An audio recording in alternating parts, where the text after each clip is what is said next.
Chapter I. Unconscious Rule. Upon a broad, smooth meadow stood the dwelling of a small farmer, whose chief support was drawn from the forest, from which, indeed, his farm had been taken, and whose house was the largest and best for some distance round. It was Saturday afternoon, the eve of the Lord's Day, and within doors, for in that remote province everybody still adhered to the good old habits of their pious ancestors, everything had been neatly arranged, and was left in quiet order, that all might be ready to give the proper devotional welcome to the coming day. The green in front of the house, however, presented a scene quite animated enough to show that there was active life somewhere, though there was none of the bustle usually attendant upon week-day occupations, when one labour presses so closely upon another as to leave between them little time for rest. Old grandmother had put aside her wheel, and now sat in the sunniest spot she could find, with baby Gertrude on her lap. The farmer himself, a healthy, pleasant-looking man, sat on a wooden bench, peeling willow rods. The hired man was bestirring himself to finish up some odd jobs. The serving boy was cleaning up the litter that had accumulated in different spots. The tailor, who had been there all the week, making and mending, and had been invited to stay over Sunday, sat idly enjoying the calmness and repose of the hour. The maid, and the house mother, as the mistress of the family is so beautifully called in Germany, were peeling potatoes for the family supper, and the children were playing in the grass.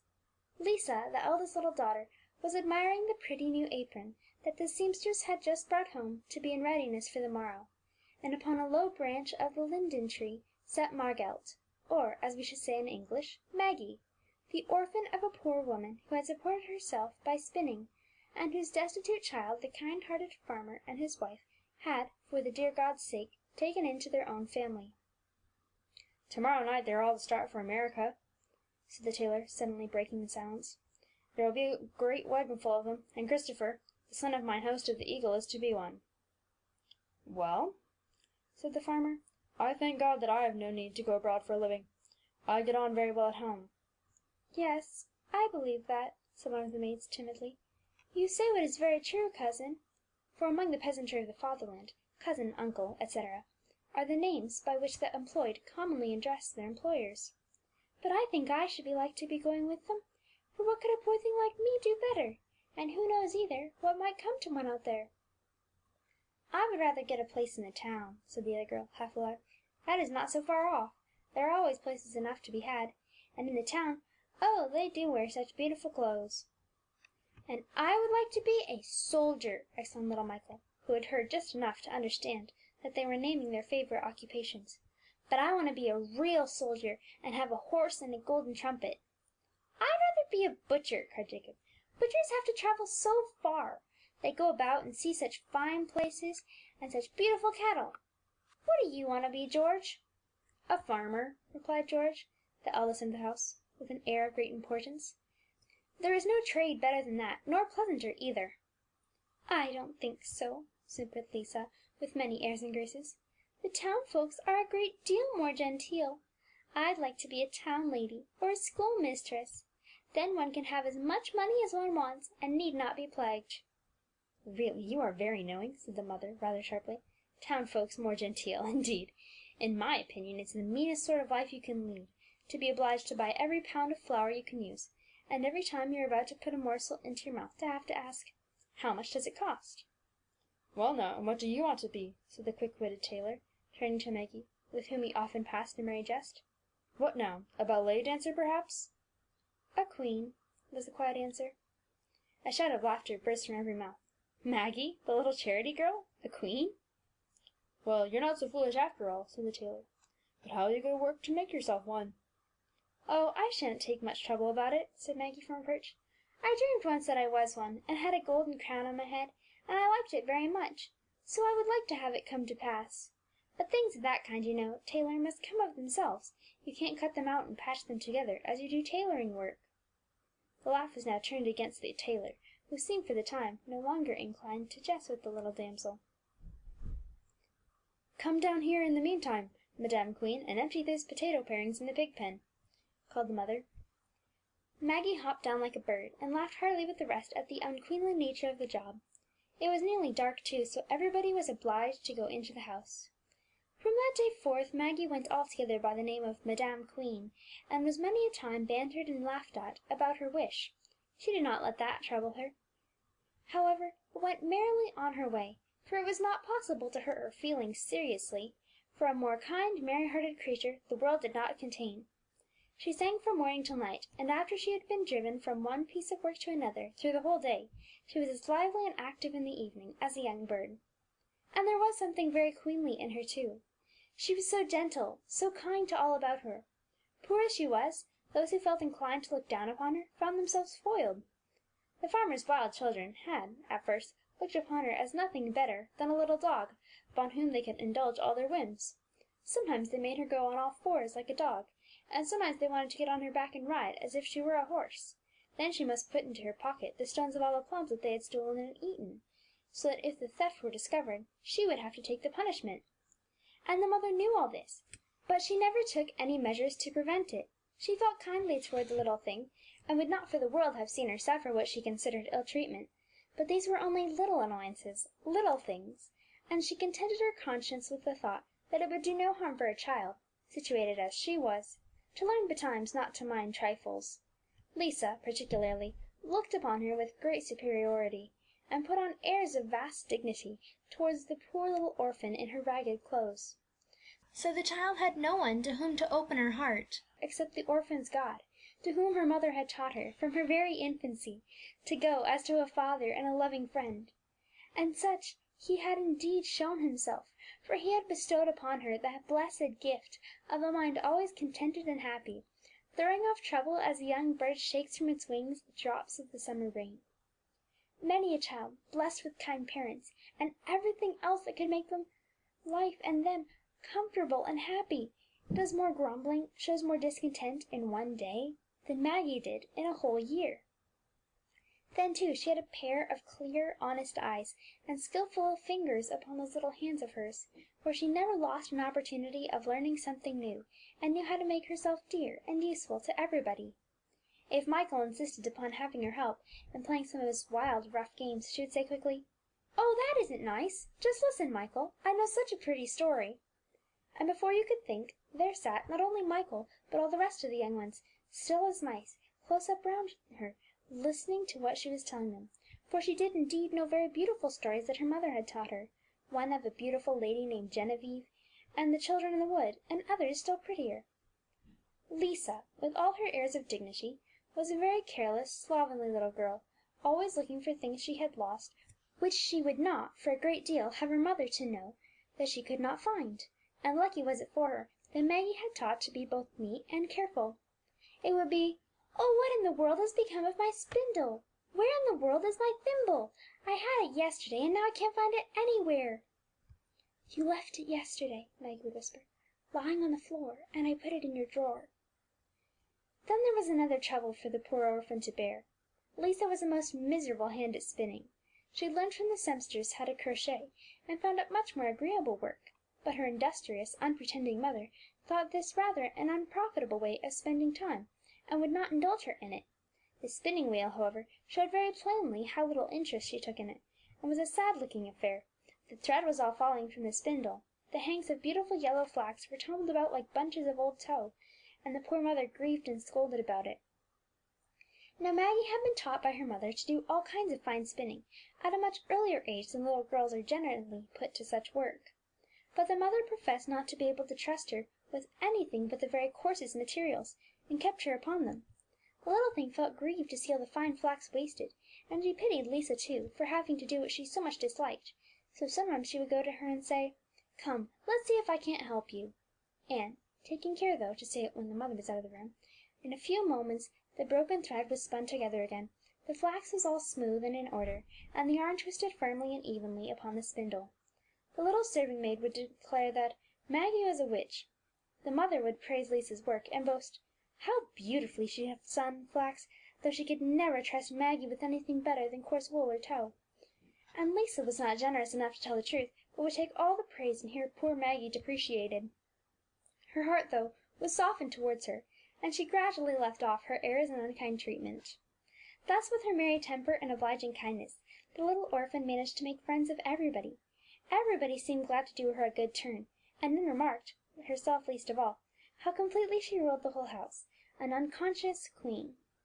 With that rosy little mouth of hers she dared to say many a thing that would have come very ill from anybody else. Maggie, with her clear eyes, saw too many a thing that people did not wish seen, but she did not run straight to the mistress to tell of it. She seemed always to find a way of reproving and making them feel sorry for what they had done that was wrong. And she never did so intentionally either. She never seemed to think of what she was going to do or say, but a holy horror of wrong, implanted in her heart by that dear friend of hers in heaven, God Himself, and carefully cultivated and strengthened by her mother, appeared to furnish her always with the right word at the right time. At last the farmer's wife, in an extraordinary fit of kindness, determined that little Maggie should go to school, though she did have some misgivings that it was rather extravagant to give advantages to the poor charity girl. But the pastor and the schoolmaster were both heartily rejoiced at the idea, and though, for the poor child's own sake, they dared not say too much of it, they managed so to convince the good woman of the great profit it would be to her, and benefit to her own children, that Maggie was finally permitted to go whenever there was nothing to do at home, which, as may be readily imagined, was not often. Seldom as it was, though, so well did the delighted child employ her mind, her hands, and her time, so industriously did she work with the books and copy books and ink and pens, that the more wealthy children gladly lent her, that it was not long before she was able to assist even Miss Lisa herself with her exercises and lessons. The master often gave them questions in arithmetic to work out at home, and in the late afternoons, when the work was all done and the house cleaned up, Maggie would climb to her perch in the linden tree, and labour over her slates until the question was answered. Then, with a shout of "I've got it! I've got it!" she would leap to the ground and dance over the grass in delight. But, to tell the truth, it was not much sympathy that she got for her success in such matters. George sometimes would let her explain to him the difficulties of the sum, and show him how she got the answer, and how she proved it, but study was a thing about which not even George gave himself much concern, and as to the rest, they never thought of it.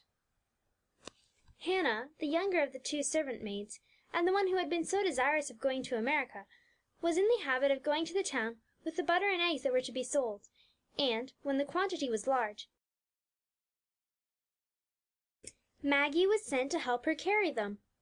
For a long time the mother, whose butter was much sought after, had been greatly dissatisfied that the amount she received for it had been so small, but still her confidence in Hannah was not in the least shaken, for she thought she had proved her to be a true-hearted, honest maiden. So when Hannah said, "Indeed, ma'am, nobody pays me as much for the things as they used to give," the mistress felt sure that it was so. Maggie, however, soon observed that Hannah did not give the mistress all of even what she did get, and she carried a little purse of her own. This secret weighed heavily on her heart. One day, as they were returning from the town, Hannah was joined by a friend of hers who lived near, but was to sail the very next day for America, and they began to talk about the pleasures and advantages of the New World. "I shall never be able to go," said Hannah with a sigh. "It takes so long to get together money enough to pay the passage. In the city you can get it faster." "Yes," replied the town servant, "wages are higher in the city, but then in the country there are so many things to be sold that you can easily make a little profit one way or another." Hannah would not agree to this, and soon after they parted. The town girl went into the house of her employer, and Hannah took the road back to the farm. "I should be very much afraid," said Maggie, "to go to America, to cross that great big water." "Why, yes," said Hannah, "it must be a little frightful, but then, when you're once over it, you'll never think of it again." "But there's many a ship lost in going over," persisted the little girl, shaking her head incredulously. "Many a one goes to the bottom." "And many a one goes safely too, and many a one comes back safely to tell of it," said Hannah coolly. "I wonder," continued the child, "whether it's true what they say." "Whether what's true? What do they say?" asked Hannah. "Why, that every vessel goes to the bottom that has dishonest money on board," answered Maggie. "What do you call dishonest money?" asked Hannah, with some little alarm in her manner. "Money got by cheating, or robbing, or any other way that isn't honest," answered Maggie.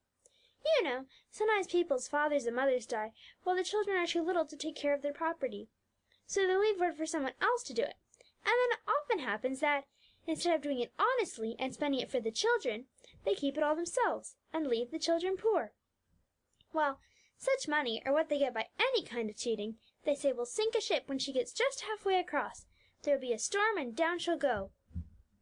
"I don't believe a word of it," exclaimed Hannah, though at the same time she seemed very nervous. "It is impossible that there should be any ship going across without some such money on board, carrying such crowds as they do." "I don't know," persisted Maggie. "I asked the schoolmaster about it once, and he said that he did not know whether that was exactly true, but he knew another thing just as bad that way, and what I asked him about was a kind of pattern in it. That was that, in our voyage over the sea of life, into the regions of eternity, every penny dishonestly come by would keep weighing upon the soul heavier and heavier, dragging it down deeper and deeper, away from God." Hannah did not say another word. She went home, and when she paid into the hands of the mistress the money she had got for the butter, eggs, and cream that she had sold, the good woman was utterly astonished at the largeness of the sum, and wondered what could have happened to raise the market prices so suddenly. Maggie slept upon a little straw pallet in the room with the housemaids, and that night she saw and heard Hannah tossing and tumbling on her bed in the most uncomfortable manner. At last the girl got up, went to her chest, and began to count over some money, but as Maggie kept very still, Hannah thought she was asleep and did not see her. The next morning, while Hannah was hanging out the wet clothes that had just been washed, Maggie went to her and said, "Will you hear if I know my verses? It's almost school time." Hannah was very willing to oblige her, and Maggie handed her the book and began to repeat, "What shall it profit a man if he gain the whole world and lose his own soul? Or what shall a man give in exchange for his soul?" "Well, that's very well," said Hannah. "Now the next. Let none among you suffer as a murderer or a thief, or a busybody in other men's matters. But if he suffer as a Christian, let him not be ashamed." Hannah this time did not lift her eyes from the book, but Maggie went on. "Let him that stole steal no more, but rather let him labor, working with his hands the thing that is good, that he may have to give to him that needeth." "And now comes the last," said Maggie, for Hannah had not yet looked up or spoken. "Well done, good and faithful servant. Thou hast been faithful over a few things. Behold, I will make thee a ruler over many things. Enter thou into the joy of thy Lord." "The little thing said that on purpose," thought Hannah to herself, as Maggie took the book, and thanking her for her help, danced off. But the next Sunday Hannah went to the church, a thing she had not done for a long time. A few days after this the mother called her husband in great astonishment. "Stephen, come here quick! What do you think? Just as I was now cleaning out my milk tin bin, I found in it this roll of money, 15 pieces, good coin from the mint. I've been thinking over and over again if I could have put it there myself, and I'm almost sure I never did." "Oh, perhaps the fairies did," replied Stephen with a laugh. "Or maybe my old good godmother, who has been dead so many years, has repented of having hidden away her money as she did, and brought you some of it for good luck. I suppose you can use it at any rate." "Yes, indeed," said the wife delightedly. "It is a most useful piece of good luck, and it comes so unexpectedly," an assertion to which Stephen had nothing to object. From that day Hannah seemed like another creature.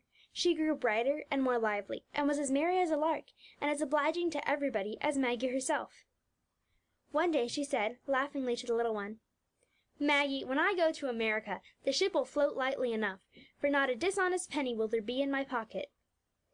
Now the little queen might well have felt proud enough that she had made a grown-up woman ashamed of her having done wrong, and led her to make amends for her fault. Most children would have felt so, but Maggie did not. When she had first found out that Hannah was taking and hoarding up money that did not belong to her, she prayed to God, to whom she went with all her troubles, softly in her heart, to teach her the right way to put a stop to it, without betraying the poor girl to her mistress.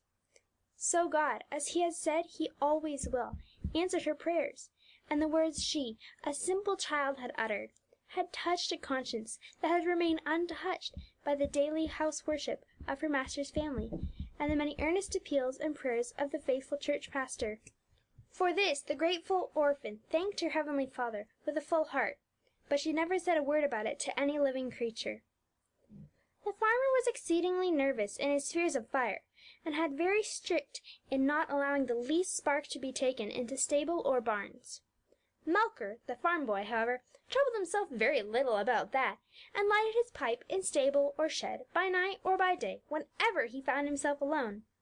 The heavy step of the farmer or his wife he could hear far enough off to give him time to stick it away in some hiding place or another, until they were out of sight again. The light-footed Maggie, though, who was sent everywhere at all times, had seen this for a long while, but she knew she should get her ears boxed if she undertook to remonstrate with the lad, and worse if she told of him. So once more she went to her dear and unfailing friend, the great God in heaven, and asked for guidance and discretion in this matter also. It was winter, and all the servants were in the habit of sitting all the evening in the warm spinning room, where, one night, they were talking about a poor man who had that day been taken to the village madhouse. Each one in turn had some story of the same kind to relate, and at last it came to Maggie's turn. To her they always listened with great attention, for her stories were generally interesting and well told. "My mother," said the little girl, "once knew a person. Indeed, it was a person with whom she once lived at service in her youth, who was in just such a state as poor Carl Brenner was to-day, but they always let him go about just where he chose, and he never did anyone any harm. He was always as pale as death, and did nothing the whole day long but carry about pails of water. It seemed as if he could not bear to stop doing that one thing, and the maids all through that neighbourhood got him to bring water for them. When night came they had to lock him in the house, but before he went to bed he would blow out every light and put out every spark of fire he could get at. He never talked to anyone, and hardly ever answered a question, but once a year he would rush about the whole day in the wildest way, and cry 'Fire! Fire!' with a sad kind of a howl that went to your very heart." "How did he come to be so?" asked someone, with a shudder, in which all the rest joined. "He was the son of a rich farmer," replied Maggie, "and in spite of all his father said, never could be made to take the least care about lights and fires. He would go all about with a lighted pipe in his mouth, and carry a burning candle into the barns and stables, with as little hesitation as into the kitchen. How it happened no one ever knew, but one night he must have dropped a spark without seeing it. It smouldered and smouldered for a long time, and about the middle of the night out it burst.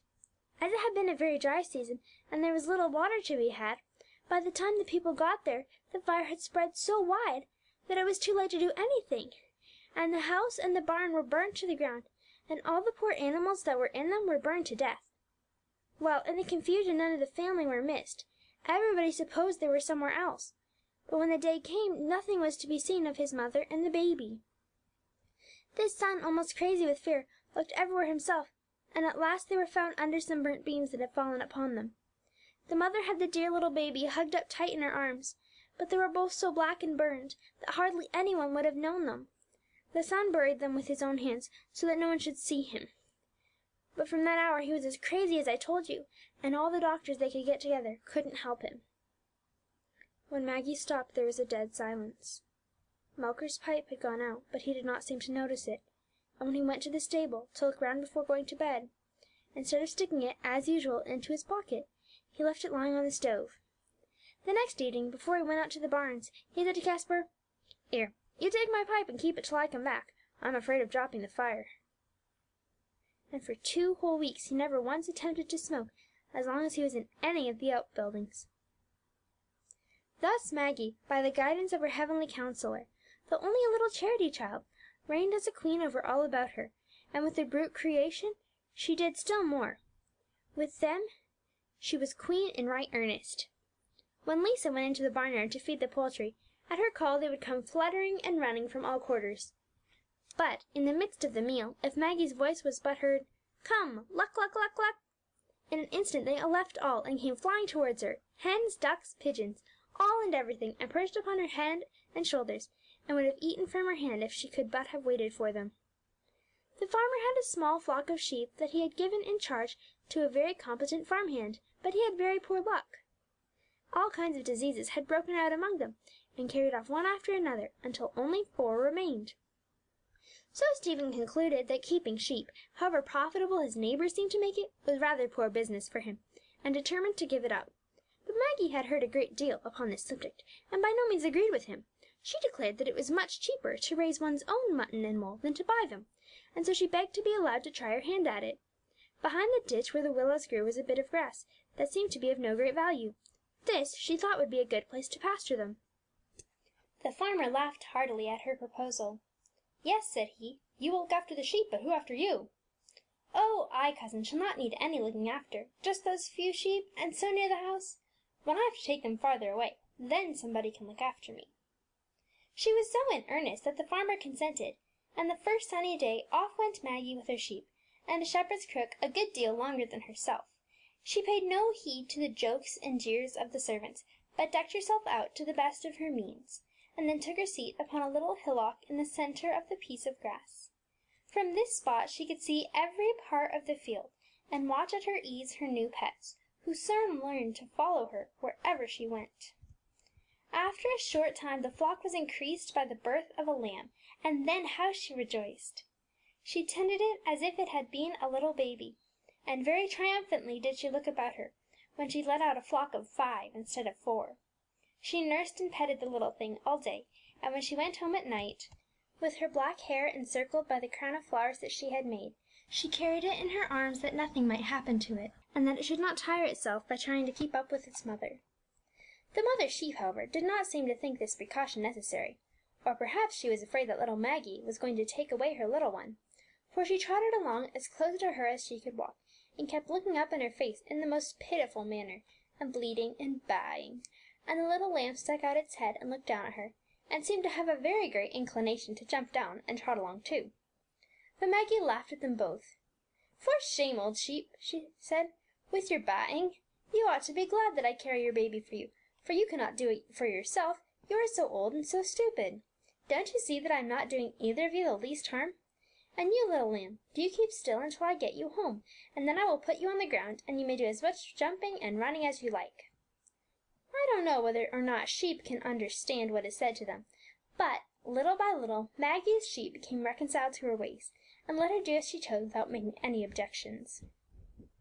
To the school Maggie had seldom, indeed, been able to go since she had been a shepherdess, but she never failed to learn carefully the lessons that were given to the class, and on this account she liked the lonely days in the sheep pasture much better than she did those during which she was employed in the house. Anyone who was listening at a little distance would have thought that there was a church somewhere in the neighbourhood, for the first thing she did when she got to the field, and she went there very early, was to sit down upon her hillock and sing a pretty morning hymn. Then, in a loud, clear voice, she repeated all the verses she knew by heart, and it sounded just like preaching. And all this time the child's heart was as peaceful and holy as many a church, for the great God had taken up his abode in it.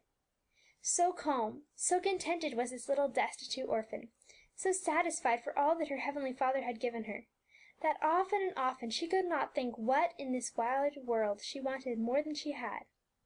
It is very doubtful if ever a queen upon her throne was as perfectly happy as this little charity child in her lonely pasture field.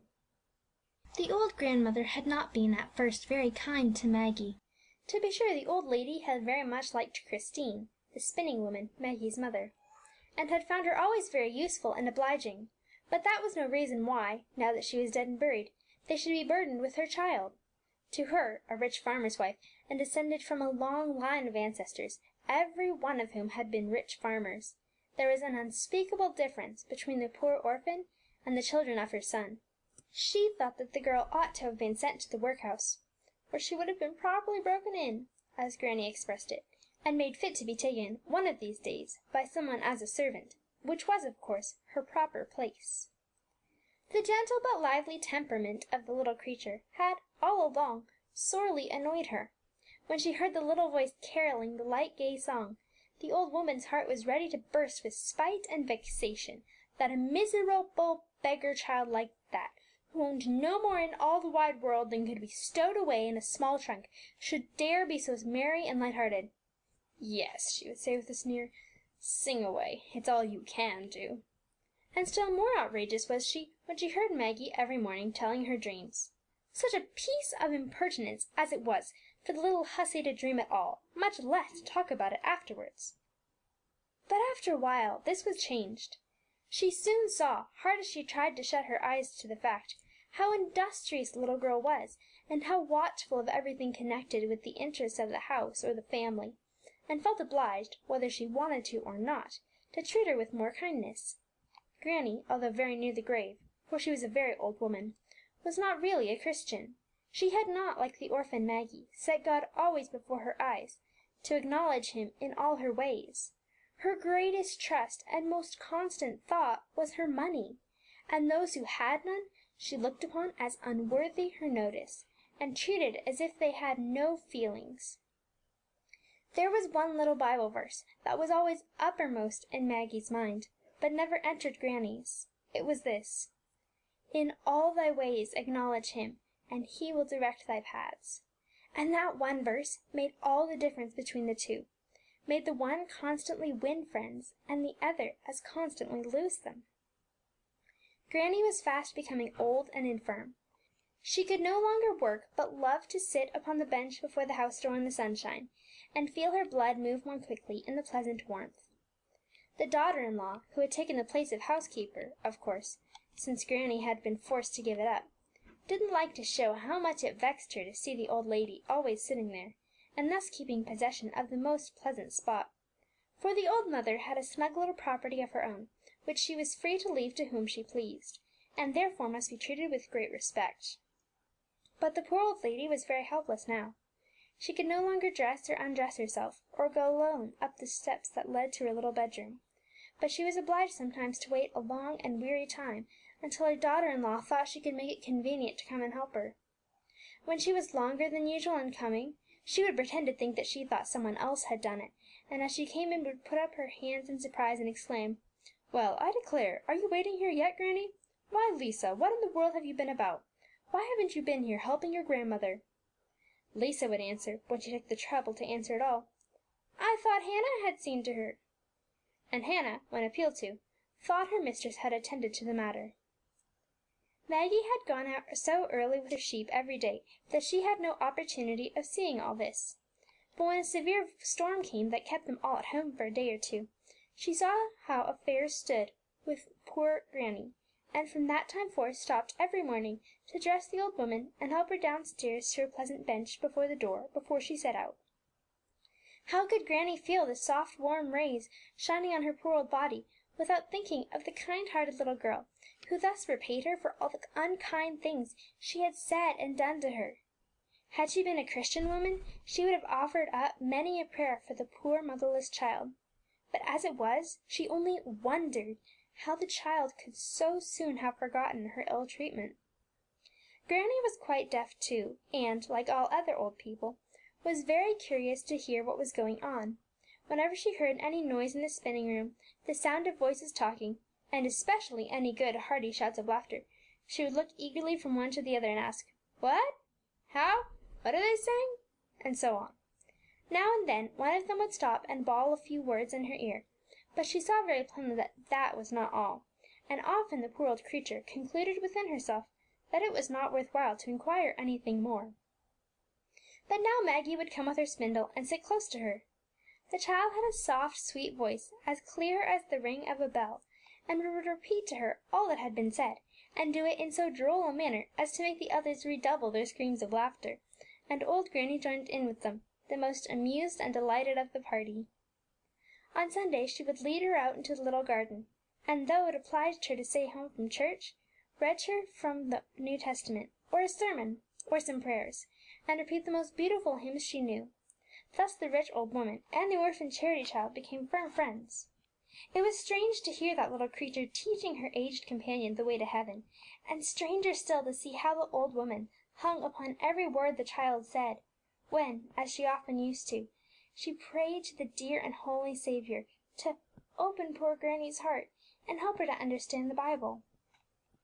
It was pure kindness of heart that made Maggie take so much pains to make poor Granny happy.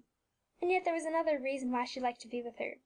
She could talk to her about her own dear mother, whom every one else seemed to have quite forgotten. To be sure, it was not a great deal that even Granny knew to tell. "Your mother," said she once, "was born in this town, but went away when she was in her 14th year. Honour be to her memory. She was always a little proud and stuck up, and had a great longing for the city. It was said that she got into the service of great people, and went with them somewhere a long way off, and so for a long, long time nothing more was heard of her. But after full 24 years she came back with you, and neither of you looked as if things had been going very well. She was still ill, for she had had the smallpox, which had pitted her face very much, and you were a miserable looking little thing about 2 years old. Who your father was I don't rightly know, but I believe he was a soldier. She never said much about him, nor about her master and mistress, only that they had not treated her well. The smallpox had left her nearly blind, so that all she could do was to spin; but as she was a master hand at that, she always got plenty of work about here. She never got perfectly well, and when she died my daughter-in-law took you, which made me angry enough at the time, but I don't know what I should have done now without you." This was all that Maggie could ever learn about her parents, but she thought of it over again and again, and filled up the gaps with all manner of strange and wonderful things from her own imagination. Her dream that she was a queen, with a golden crown upon her head, often came into her mind, she did not know why, and so did all the wonderful stories she had ever heard of high-born children who had been carried off in their childhood and passed their lives in obscurity, particularly when she was alone in the field, watching her sheep, with no employment but knitting, would her busy brain be filled with such things. But then, too, in the midst of them, she would remember what the church pastor said once, when he preached to the school children, and which she had thought of many times since. He had said, "My dear children, remain gladly in your lowly state, and thank God that He has put you there, for there you are free from those dreadful temptations that beset the rich and great. Be more careful to become wise than to grow rich, and you will have a rich reward hereafter." Then she would make a wreath of daisies and put it on her head, and exclaim, "Here I am, Queen Maggie." Many pleasant years passed for those who lived at the farm, and Maggie, still poor Maggie the charity child, when Lisa or the mother spoke of her to those before whom they wished to appear of importance, had grown to be a pretty, bright-looking, active girl, with her clear, honest eyes still undimmed, and her skilful hand still more useful and handy. She was a neat, delicate, pretty girl, and even when sent to sweep out the stable or scatter manure in the field, was far more refined and ladylike in her appearance than many a rich girl in the ball-room. A little queen she was indeed, although the willing servant of the whole family. The farmer did nothing that he wanted particularly well done without her advice. The mother unhesitatingly left house and barn to her care whenever a christening or a church festival tempted her from home. The servants all loved her, for she shrunk from no kind of work, took her share willingly of all that was to be done, and never got angry at their blunders; and to poor old Granny, who was now seldom able to leave her little room, she was a ministering angel. There was not one in the house that looked upon her unkindly, not one who was not willing to be her subject. Lisa, too, had grown to be a tall, stout girl, and was very anxious to be considered pretty. It was no fault of her own if she was not admired, for she wore the most brightly coloured handkerchiefs pinned around her neck, and hung herself about with ribbons and collars, and all other kinds of finery in great abundance; but it was, as everybody said, of no use. When she strutted about on Sundays with her new red calico gown, the boys followed her and cried, "Fire!" while Maggie, in her short homespun skirt and black bodice, the clean linen chemisette, and little black quilted cap, looked 1,000 times more beautiful. In every movement Lisa was awkward and clumsy, and more than once heard it whispered, "The young lady is not half so well looking or genteel as the maid." Maggie never went to the dance, but Lisa did very often, and was always asked, "Why did you not bring your pretty maid with you?" It made her very angry to be questioned in this way, as if she were going out in the company of a charity girl. Nor was that her only annoyance. Maggie had so pleasant a face, such agreeable manners, and so ladylike an air, that people were always taking her for the daughter of the house, even though Lisa stood there, dressed out in her gayest finery. All this vexed Lisa beyond description. She hated Maggie, and did all she could to harm her, and to be hated by anyone is a gnawing worm to a warm heart, however undeserved the hatred may be. With George the case was entirely different. He had become a fine-looking young man, and an excellent farmer, but he was very still and reserved, and used as few words as possible. He was now old enough to marry, and his father was very desirous that he should bring into the house some rich and important farmer's daughter. But he was resolved to do no such thing, no matter how often his father took him to the different houses in the neighbourhood, or how much vexed they seemed to be at his delay. At last he said to his mother in confidence, "Mother, I will do nothing, will bring no wife into the house without your consent, but go where I will, I see nobody to compare with Maggie, so lively, so industrious, so sensible and sweet-tempered. I know well that it would not be proper to marry her, but as long as I cannot find another like her, I should prefer not to marry." The more innocent Maggie was, the more angry were the parents that the poor girl should be the means of preventing her son from taking a wife suitable to his wealth and position. Lisa saw it all, and, stupid as she was about other things, she was cunning enough to keep her father and mother in a state of constant excitement. Indeed, she was the most interested person in the whole matter, and managed to insinuate herself into the good graces of everyone, or at least tried to, even with poor old Granny, who, she was very much afraid, was going to make Maggie her heir, and whom she tried in every way to convince that there would be no peace in the house as long as that girl remained in it. Maggie soon saw how matters stood, that the feelings of all were changed towards her, and she saw too the reason. It was not her nature to live in the midst of strife as long as there was any way of escaping from it, and she began to think what way should be. One very fine Sunday, Granny sat once more in the garden, and Maggie was reading the Bible to her. It was a story of Abraham, how the Lord gave him the command, "Go out from thy country and thy people into a land which I will show unto thee." Maggie let the book fall upon her lap as she asked, "What do you think, Granny? If I should go out from my people and my country, will the Lord lead me to the place where I ought to go?" "What do you mean, Maggie?" asked the old woman in alarm. "You do not mean to go away?" "I don't know," replied Maggie. "I don't know where I should go, but the lady in the town to whom I carry butter knows a very nice service for me, and I thought I had better take it than stay here, now that everything is so changed." And she began to cry. "You are right, poor child, everything is changed. Old and stupid as I am, I can see that," said Granny. "But it is no fault of yours, and you are quite right to go instead of staying here, to be domineered over by everybody. What will become of me when you are gone, only God knows. But I know very well why they want to drive you away from me.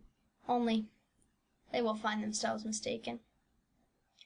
When the farmer and his wife heard of Maggie's resolution, they were much alarmed, for while they knew that they could get no one to supply her place, her watchful eye and skilful hand could not easily be replaced. At first they rated her soundly as a most ungrateful girl, for leaving those who had done so much for her, and raised her, as they said, out of the dust. After thinking longer of it, however, they concluded that it was best she should go, and freely gave her their consent. When the day came for her to leave, it seemed as if everything were forgotten, and the whole farm was a scene of grief, as though they were all taking leave of a dear friend. The younger children clung screaming to her skirts, and would not quit their hold. The mother was constantly thrusting something into her bundles, ample folds of fine linen, or some dried fruit, lest she should get hungry on her way, and thus she sought to conceal her grief and express her love. Stephen and his son George had taken leave of her early in the morning, before they went into the field. But under pretence that he had forgotten something, the farmer came back again, and as he again shook hands with her, he slipped some money into her fingers, and said, "There, that is for a keepsake, and if things do not go well with you, just come back again, at any hour, by night or by day. You know that here is your home." The farm servant and the maid, for since Maggie had grown up they kept but one, wept with the rest. Only Lisa remained gladly in her room, and at parting hardly gave Maggie her hand, while the latter bid her adieu with these words, "Forgive me, Lisa, if at any time I have done you any harm, and do not remember it against me." The last thing Maggie did was to run off to the room where poor old Granny sat, the most sorrowful of all. "I shall not be here long after you are gone," said the poor old woman. "Trust in God, Maggie, as you have always done. He will take care of you." "Granny," said Maggie, "I want you to make me a promise." "Well, and what is it?" demanded the old lady. "Well, Granny, I know that you have some little money, and that you want things to go well with me in this world. But if you have had it in your mind to leave any of your money to me when you die, I beg earnestly that you won't do it. I'll take it just as kindly as if you had, but I beg you, Granny, grant my request if you love me. And you do, don't you, Granny?" "You little goose," said Granny. "Never in my life did I hear anyone ask such a thing. Now, you are young and strong, to be sure, but if you live as long as I have, the time will come when you will be very glad to have a little laid by."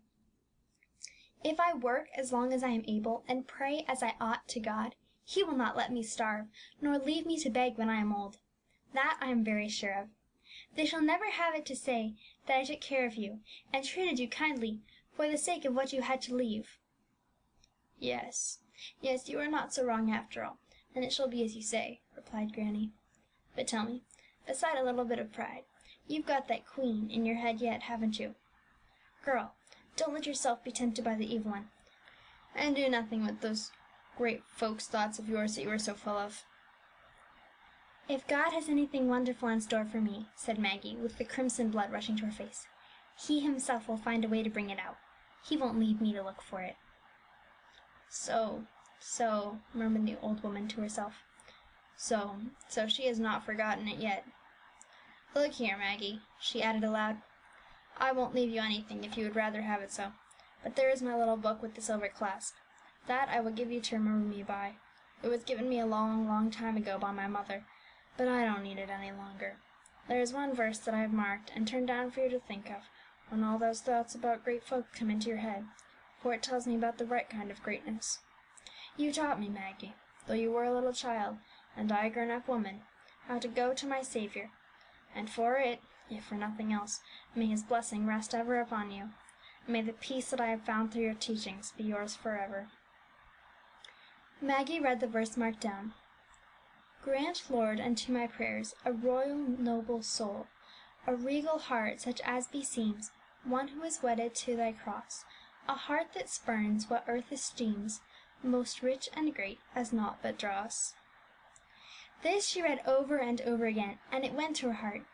She went away loaded with Granny's blessings and good wishes. The children accompanied her to the bounds of the farm.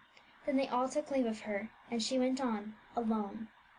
She had not gone far, though, when under a tree she saw George waiting for her, but, quite unable to say a word for his tears, he could only hold out his hand to her. Maggie's heart was as full as his. "God bless you, George. Be a good son to your father and mother," said she, and passed on.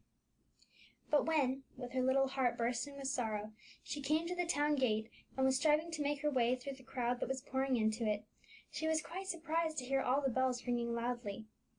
She could not imagine the reason of it, for it was not a church day, and she thought that perhaps there was a wedding. But the sound of the bells filled her with trust. "There is one God over us all," said she, "and a church everywhere, so one is never alone." And calmly, as though she knew just what awaited her, and was quite contented to meet it, the little queen entered her new kingdom. End of chapter 2.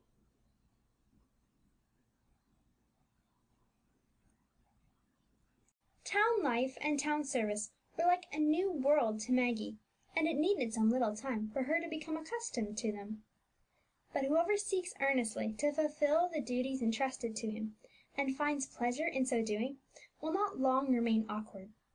The colonel's lady soon began to boast to her friends what a neat, willing, handy, and obliging servant she had found, and the colonel himself was much delighted with the quiet, unobtrusive way in which she taught the other maids in the house, by her own example, to pay proper respect to their employers. Just as a lady takes pride in decorating her drawing room, so did Maggie in the neatness and cleanliness of her bright, pleasant-looking kitchen; and the more carefully she studied, by the strictest economy, to promote the interests of her master, the more readily did her mistress consent to add, from time to time, to the kitchen furniture such articles as she thought would be desirable. But the colonel could not remain long in the little town, which was not far from the farm. He was obliged to go to the capital, taking his family, and of course the indispensable Maggie, with him, so that she was able to pay but one visit to the old home for which she still felt a strong affection. She left Granny at the point of death, and it was a comfort to her to know that the poor old woman would have gone to her rest before she was removed so far from her. But if Maggie had admired the wonders and beauties of the town, who can describe her astonishment and admiration at the wide streets and splendid buildings of the capital? And when she had seen even the outside of the king's palace, how heartily she laughed to herself at the remembrance of her dream, and of the fancies she had built upon it. The colonel's family occupied a large, well-furnished house, and Maggie was at no loss to find companions in the neighbourhood. The stylish servants of the neighbourhood were kind, and tried very kindly to introduce her to what they considered as the pleasures and enjoyments of city life. "Are you going to the barn yet?" asked one of them, one day, stopping at the garden gate, with a basket on her arm. "Yes," replied Maggie, rather annoyed, however, that her new acquaintance, in accosting her, had used the word you, as if it had been one lady speaking to another, instead of the less pretending thou, by which persons of their class always address each other, and are addressed by those above them. Nor is it as a mark of contempt that a mistress says to her servant, thou instead of you, which she would say to her visitor.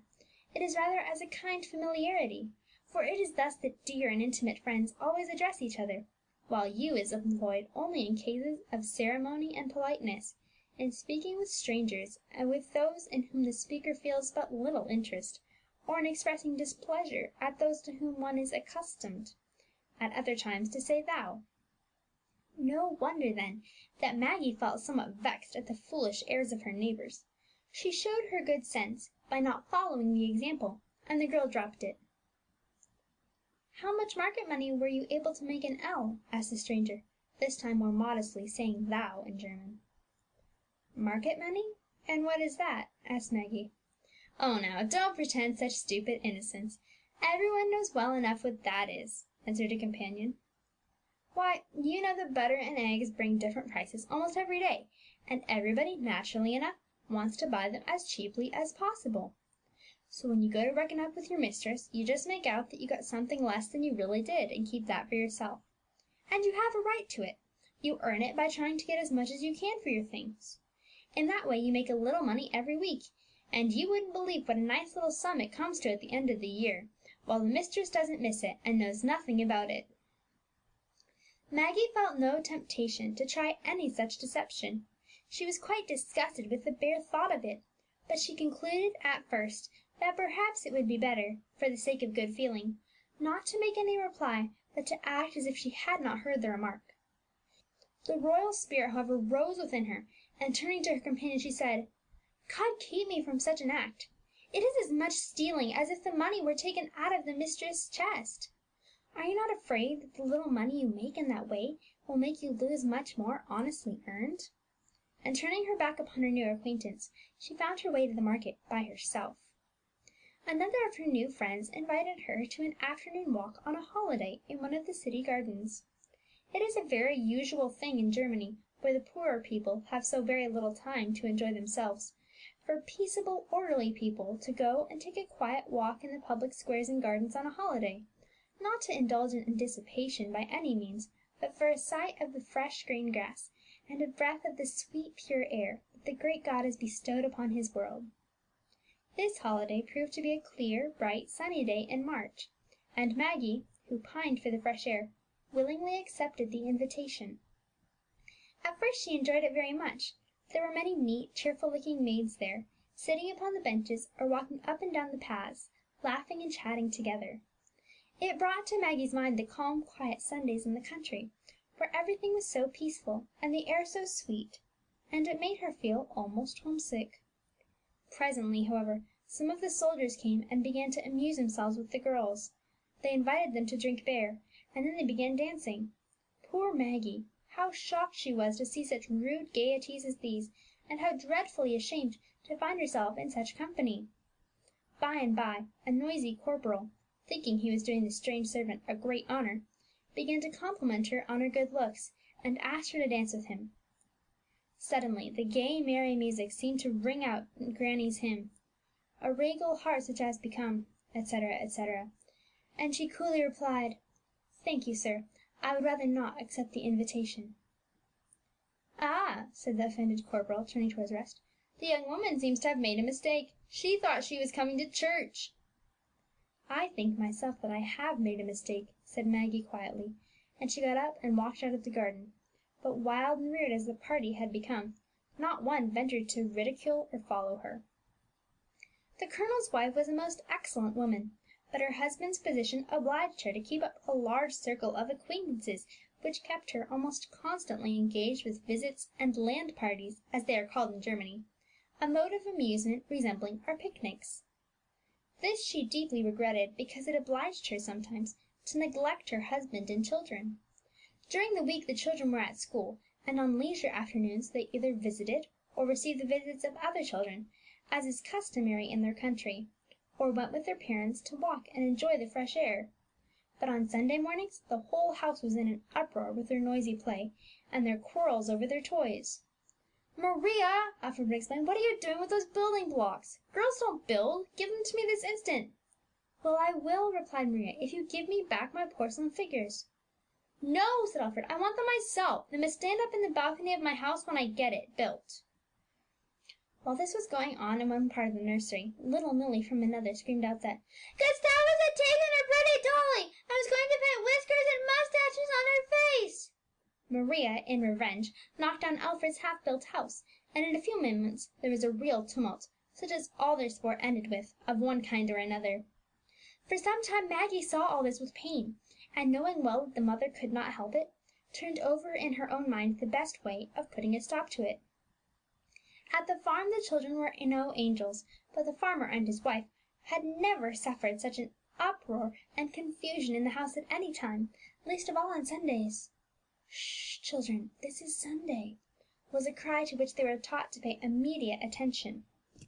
One Sunday morning Maggie determined to see what could be done, and, making more than usual haste to get through with her few duties on that day, she went directly to the nursery. The children were all fond of her, and she found herself in the midst of half a dozen drawn battles. "Why," she exclaimed, looking round her in pretended astonishment, "what kind of play do you call this? If this is your fashion of amusing yourselves, and on Sunday too, I must say I don't admire it. Now, when we were all children at the farm, our Sunday mornings were the most delightful time of the whole week. We didn't play, for we had nothing to play with, so we didn't care to do so." "That must have been very nice, to be sure," said Alfred contemptuously. "We were very happy, whether you believe it or not," replied Maggie. "In the first place, if they wouldn't take us to church, we had a service of our own at home. The great tree in the dooryard was the roof of our make believe church, because it spread its branches so nicely over our heads. The top of the tree was the steeple, and the shade on the ground where we sat was the church floor.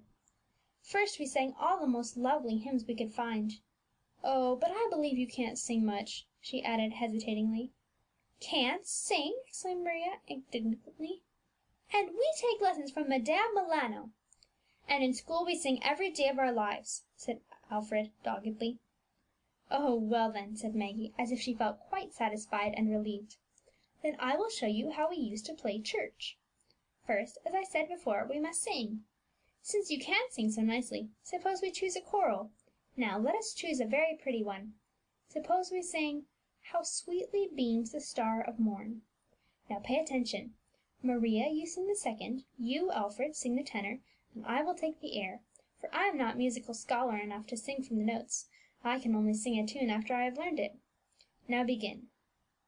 Maggie, even as she said, was no great musical scholar, but she had a sweet clear voice, and at once she began singing that exquisite hymn, the children falling in with their appointed parts, for in German schools the poorest children are taught to read music and sing by note, as regularly as they are to read their Bibles. This, to be sure, was not a very finished performance, for Maggie's voice was untrained, and it was the first time they had ever sung together; but all parties were highly satisfied, not excepting even Gustavus and Milly, who chose to assist Maggie. "There," said Maggie, when the hymn ended, "now we must read." "Oh, yes, yes!" exclaimed Alfred in great delight. "Bring Maria's new story book." "What!" cried Maggie, opening her eyes. "That! For Sunday! And in church too! Just you wait one moment, until I go and get my Bible, and read you something from that, and then tell me if it is not prettier than Tom Thumb, or even than Cinderella with her glass slipper, besides being all true. I'll read Joseph." "Oh, we knew that by heart long ago!" exclaimed the two elder ones in the same breath. "But listen to it once more," said Maggie, and she opened the Bible and began to read, while the children all listened with the greatest attention, the two younger ones from curiosity to hear the story, the two elder to find if it were not the same old one that they professed to have so long known by heart. But Maggie read aloud worse than she did anything else, notwithstanding she had done it so often for poor old Granny. Her voice was not strong enough. Alfred got quite impatient, and at last declared that he thought he could do it a great deal better. Maggie had not the least objection to letting him try, and as it proved, so he did. When she gave him the book, she was herself quite astonished to hear how clear and distinct his words were, and how exactly he read as if he were talking. The little ones, who had never before heard the story, became so excited that the elder ones grew doubly so, and kept saying to them, "Now listen! Now the prettiest part is coming!" And the little things would open their eyes and mouths still wider, and hitch their chairs still closer. Maria, too, wishing to show what she could do in the way of reading, and so it was agreed to take turns all round. The story read, Maggie said that the next thing in order was to preach, that as only real clergymen could do that, she would just explain to them a little about the story of Joseph, as a schoolmaster used to do to them when they were children. So she told them how, in that country where Joseph and his brothers lived, a man was thought rich, not according to the money he had, but to the cattle and sheep and goats and camels and servants that he owned. Joseph's father was a very great and rich man, and owned great numbers of all these things. But, like all the rest of his countrymen, even their princes, he sent his own sons out into the fields to take care of them. The fields, she said, were not large or small bits of land with a fence round each. The whole country was open, and belonged as much to one man as to another. Wherever there was a large quantity of grass, and of course a nice spring of water, there they would drive their animals, and leave them to enjoy themselves, while the owner's son, or his servants, or both, watched that no harm befell them. When the grass was all eaten close, they drove off the animals to some other point, and left it to grow again. That was the reason, perhaps, that Joseph had to go to 2 or 3 different places before he could find his brothers. Maggie made them observe, too, how the great God had taken care of little Joseph, and made him a favourite with everybody, wherever he went, because he was such a dutiful and obedient child to his father, and always spoke the truth, and how he punished the brothers for their unkindness to Joseph, and especially for the wicked lie they told their father about the little coat. Even though they did not tell the lie plainly, but only led their father to suppose that they had found the coat in that bloody condition, it was, nevertheless, just as much a lie as if they had told him so, and God punished it accordingly.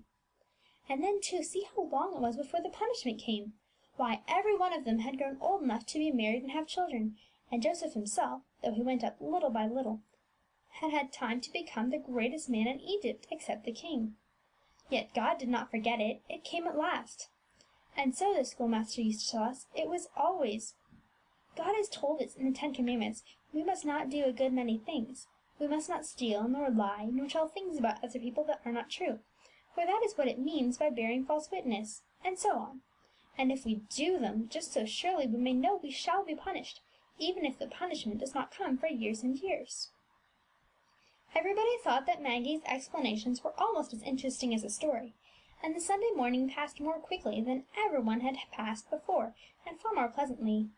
The next Sunday they were quite ready for the same employments, and thus many a good seed was sown in their young hearts, upon which the affectionate servant maid daily besought a merciful God to shed the warmth and dew of his blessing, that they might spring up and bear fruit abundantly.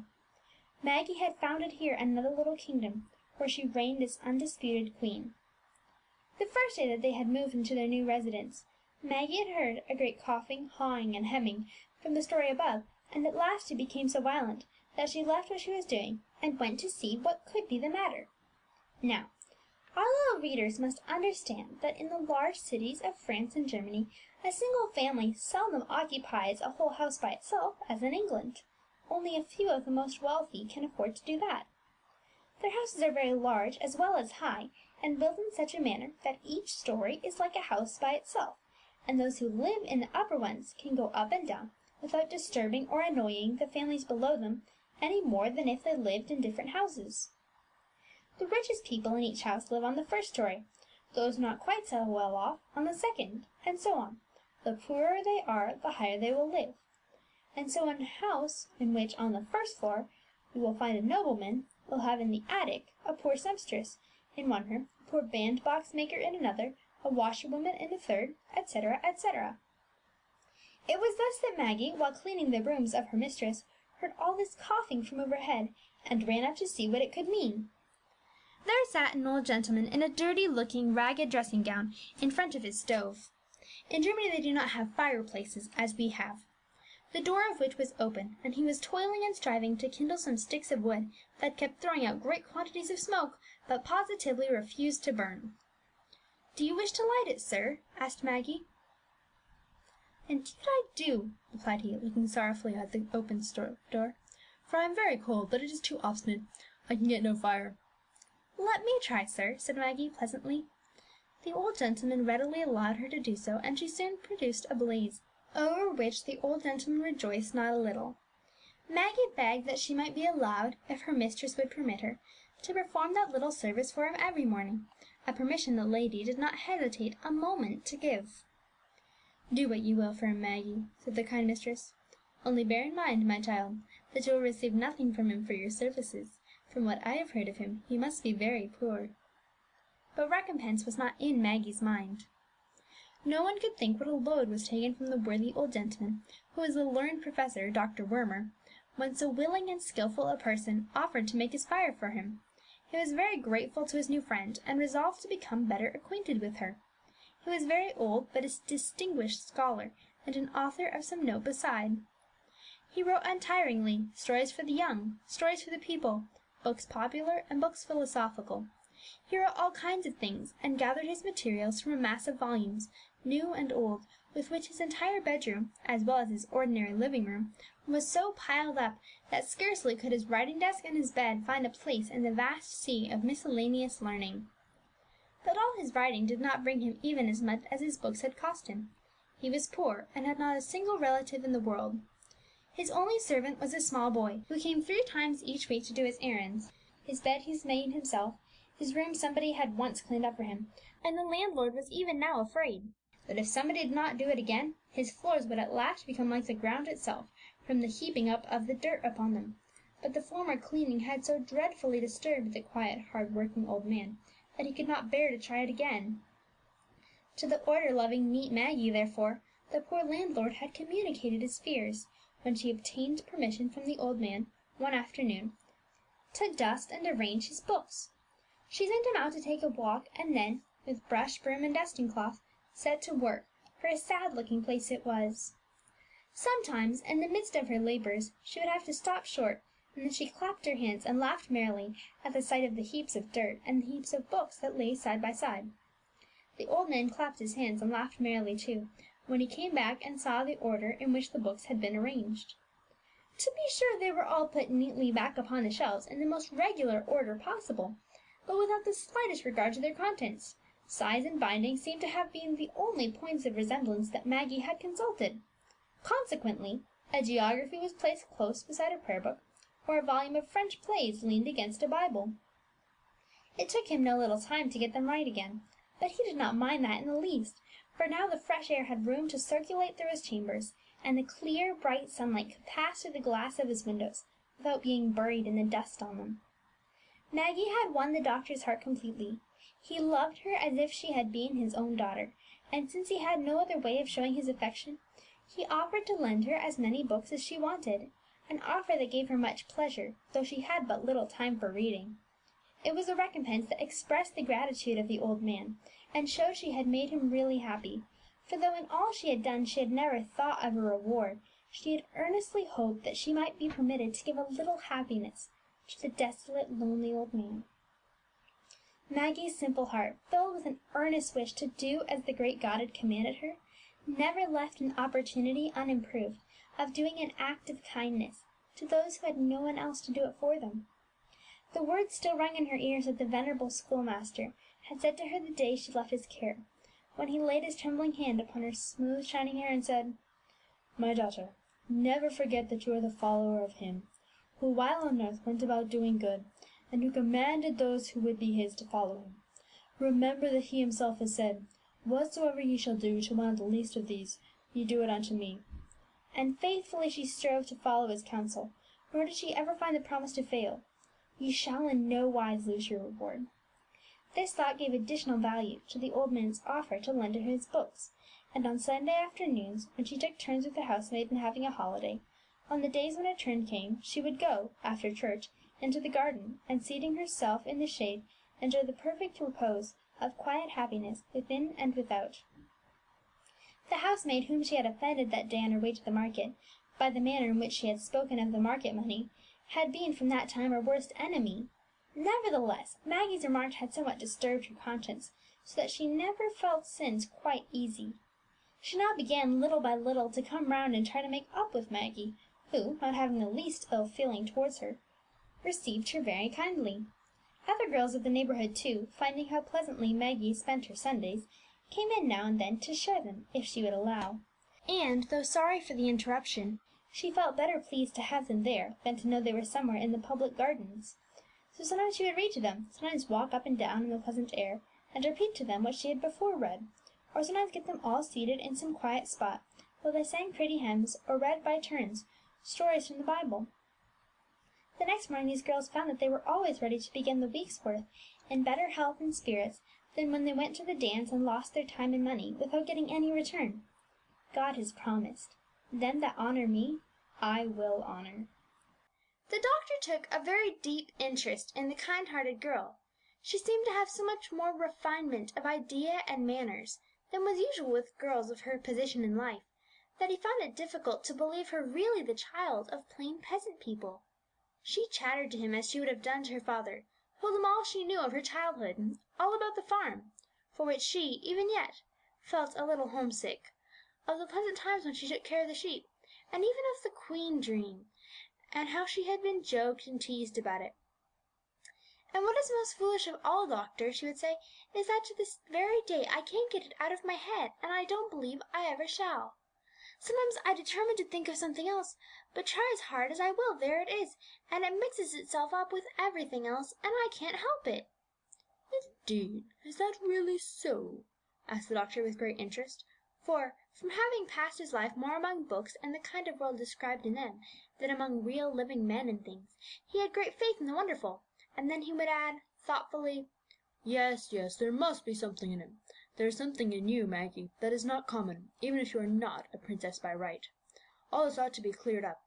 Who were your parents, really?" Maggie told him what she had learned about them from Granny, and that was all she knew.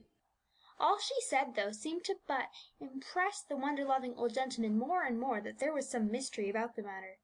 He seemed quite sure that, as he had often read in foolish novels, she must be some great man's daughter, lost or stolen in her infancy, and entitled to a vast fortune and high rank if she could but prove her rights. So he asked her one day whether, among the things that her mother had left, there was not something that would throw light upon the matter. "No," said Maggie, "nothing but what any poor peasant woman might be supposed to leave behind her. But then she sold a great many things to relieve her poverty, all her best clothes among other things, and I wore her old gowns for a long, long time, as long as they would hang together. But, oh yes!" she exclaimed, suddenly recollecting herself, "there was one nice thing in her chest, and I've got it now. It was a beautiful pocket handkerchief, all elegantly embroidered, and a beautiful crown worked in the middle of it. And then I've a beautiful neckband too, with a golden ducat sewn to it. I used to wear it when I was a little child, because my mother said it was good for the eyes. She told me my godfather had given it to me, but who he was I never knew." "Have you it with you here?" asked the doctor, eagerly, for he was becoming more and more interested, and began to feel very sure that it was going to turn out as things did in the story books. "Yes, sir," replied Maggie, "but they both are down in the bottom of my chest. The first leisure hour I have I will look for them, and show them to you; but just now I must go, for I have stayed too long talking here." "Just one moment more, my child," cried out the old man as he went off. But Maggie had duties waiting for her, and away she went. The worthy doctor could not drive all this out of his head. He thought of all the stories he had ever read or heard of children that had been wronged, lost, or disinherited. He thought of the story of Caspar Hauser, and everybody like him that he could bring to his mind, and the more he considered the pleasant manners, the refined air and taste, her natural delicacy of feeling, or her natural abhorrence of everything rude, common, or vulgar, the more convinced he felt that she could not be the child of a poor spinning woman. The doctor was a true and earnest Christian, but he had been, all his life long, so shut up among his books and devoted to his studies, that he had been very little among his fellow creatures, not enough to have observed them as closely as he ought. He knew that the love of God purifies the heart and drives out all that is sinful, but he did not know that the light of religion in the soul glows through the face and gives it an expression of gentle sweetness and refinement, while the daily practice of its precepts produces a refinement and polish of manners such as no court can give. He did not know that the simplest, plainest peasant woman, who, loving God and trying day by day to obey him and do as his word commanded, if placed beside the greatest lady in the land, whose politeness was only acquired in society, would be found to be really the more polished of the two. Maggie's personal appearance was not very aristocratic. She was stout, strong, and rosy, and had none of that slenderness of form and delicacy of feature and complexion that one would expect to see in a young princess. But that, thought the good old man, is because she has had to work so hard all her life. She certainly has a pair of eyes as bright as the light. So she had, for they danced with pleasure at the sight of others' happiness, or the opportunity of contributing to it. She abhorred all things vulgar, because she had learned to love the things of God, which were refined and pure. Her manners were uncommonly ladylike, because she was accustomed to practice the precepts of the Holy Bible, which bade her to show respect to the aged and to all her betters, to do to others as she would like them to do to her, not to think of herself, but to think of the comforts and happinesses of others, and as far as lieth in her, to do good to all men. Little as the doctor generally troubled himself about the affairs of other people, he now set to work to study closely all the gazettes, and to search through all the books of heraldry, to trace out the families of all the noble and princely houses of Germany, in hopes of getting some light thrown upon the subject. Maggie, too, much as she laughed about it, and hard as she tried to get it out of her mind, could not help thinking, day and night, of the doctor's conjectures, and had hardly patience enough to wait for Sunday, that she might have an hour's quiet talk with him. But even for that she never deserted her church, though in the depths of heart she was grieved that she could not prevent her thoughts from wandering away from what she was doing. It was not until the next Sunday afternoon that she had the opportunity of showing him the handkerchief and neckband, and the old gentleman put on his best spectacles to examine them. The handkerchief was somewhat yellow from long keeping, but it was of the finest linen cambric, and in the centre, worked with a needle, the coronet of a count, below which were the initials M.V.H. "There now!" cried the delighted old man. "How came such a thing as that into the possession of a poor spinning woman, I should like to know?" "But she was at the service, you know," said Maggie timidly, "and might have received it as a present from her mistress." "Nonsense!" exclaimed the doctor with scornful incredulity. "Do people present such things as that to their servants' maid, unless they want to see them taken up for stealing? And steal it! That your mother never did in this world." "No, sir, indeed she never did!" exclaimed Maggie, quickly and eagerly. "Now let us look at number 2," said the doctor. And he held up the velvet neckband, trimmed with beads of amber, and from the middle was suspended a golden ducat, evidently a christening gift. Upon one side of this medal was represented a castle, upon the other, richly engraven, a coat of arms, with a few words that Maggie had never been able to make out. The doctor, however, by dint of hard study, aided by his spectacles, at last discovered all about it, and, starting up with a cry of joy, exclaimed, "Yes, yes, that's it! Marguerite, Countess von Hohenstein, 1815. Yes, this is the coat of arms of the family von Hohenstein, one of the oldest and proudest in the empire. And these two are the initials under the coronet on the handkerchief, M.V.H. The band was, of course, as with every other child, put round your neck when you were baptized, as a sort of label in case you should ever be lost. This shows the propriety of that German custom of ours. Yes, yes, it's as plain as day now. You are the child of the Countess von Hohenstein. Marguerite, that is Margaret, and so those country folks got it down to Maggie." "But why should they—" Maggie stopped short, for everything seemed to swim round her. "Send you away, or give you away, you mean, don't you?" said the doctor, finishing the question for her. "Oh, there may have been 100 reasons for that. Disputes about the property, rival claims, domestic quarrels. Oh, 100 reasons. Then, too, your birth seems to have occurred the year of the war, when everything was unsettled and upside down, and so it may have been in your family. Oh, it's all just as plain as can be." But to Maggie it was not so very plain, and she was obliged to sit down with her head upon her hands, for she could hardly tell whether all this were a dream or a reality. The good man, though, was as sure as his heart could desire, and very full of zeal. "But we mustn't hurry matters too much," said he, gathering up all his books of genealogy and heraldry. I must first make myself thoroughly familiar with all these. I must first get by heart, as it were, all the branches of the family for some time back, so as to strike exactly the right point. Now I have all I want in the way of facts. So you, dear child, just go to your own little room, and pray earnestly to God to direct me in my way, and it will all come right, I promise." Maggie did go to her little room, and prayed with all her heart for support and guidance in this great event of her life.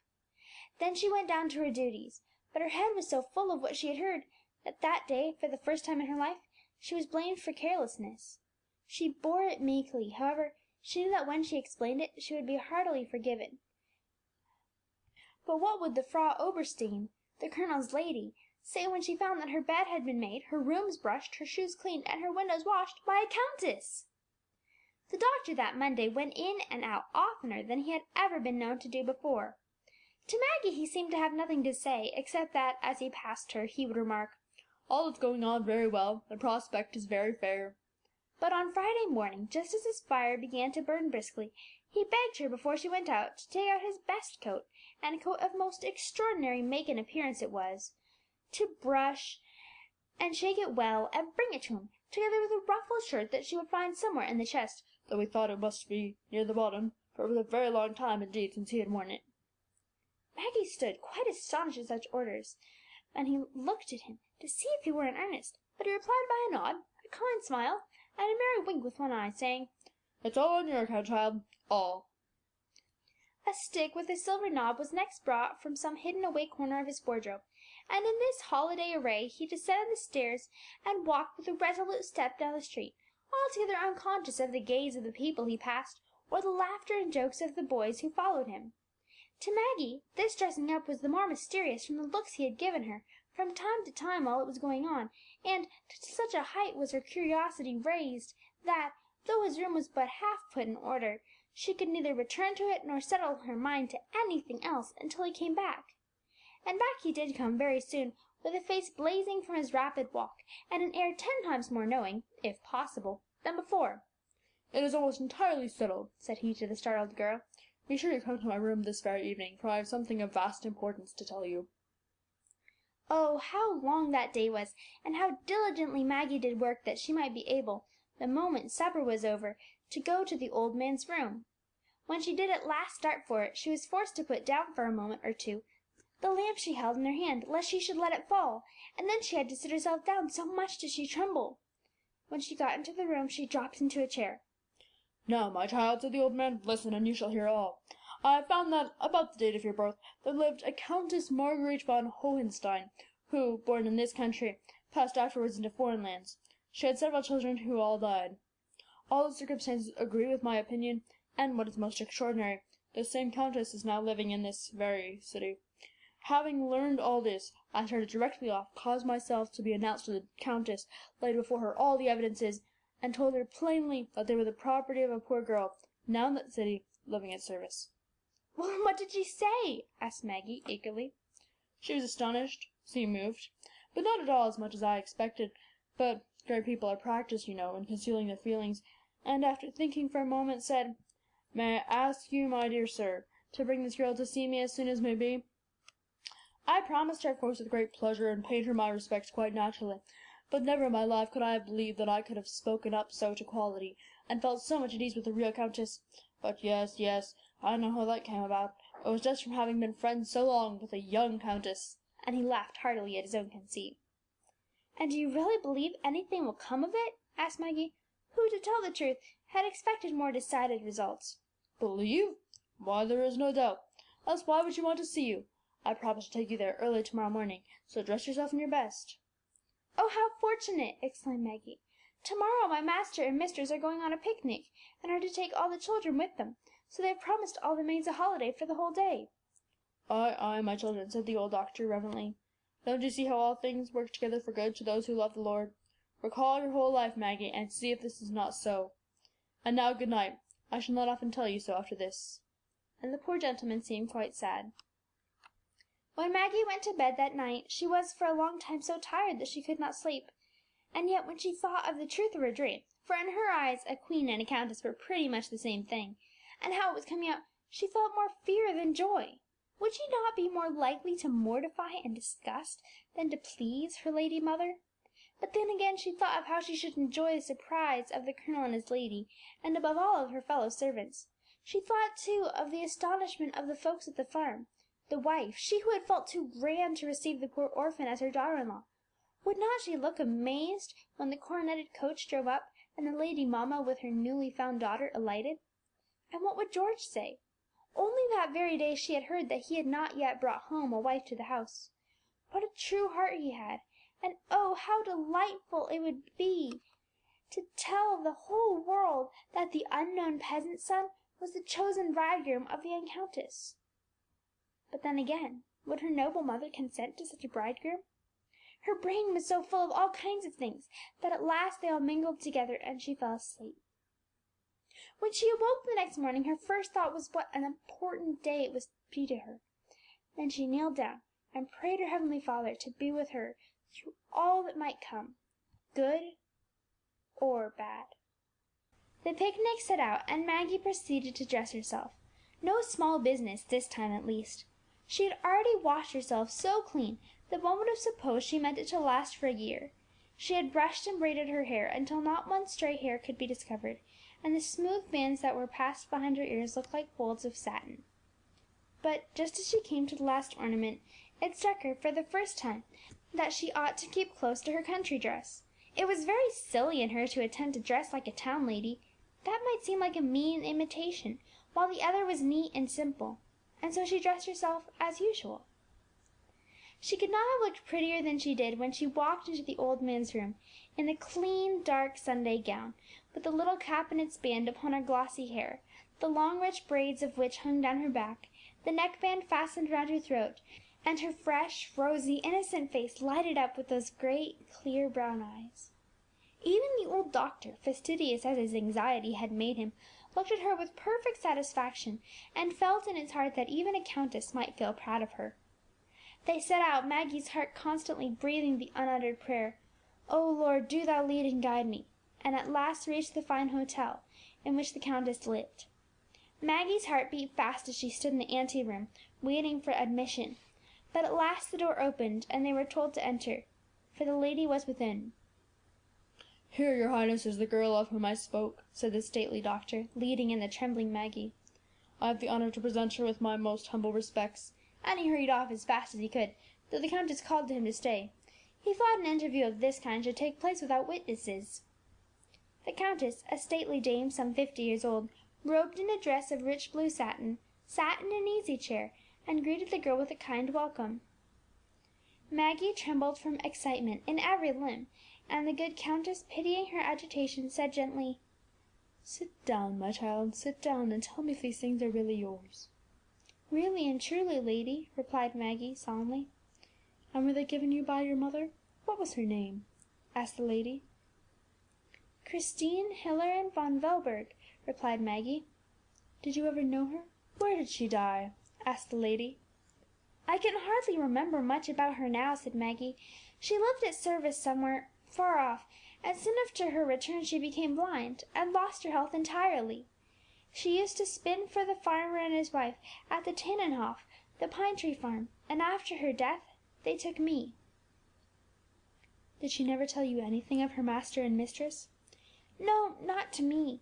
Granny at the Tannenhof said that she had once said her master and mistress had not treated her well, but that was all." "No wonder she thought so," said the countess, her eyes filling with tears. "Dear child, I was that mistress. You were the child of most worthy parents, and the blessing of their fidelity shall rest on you."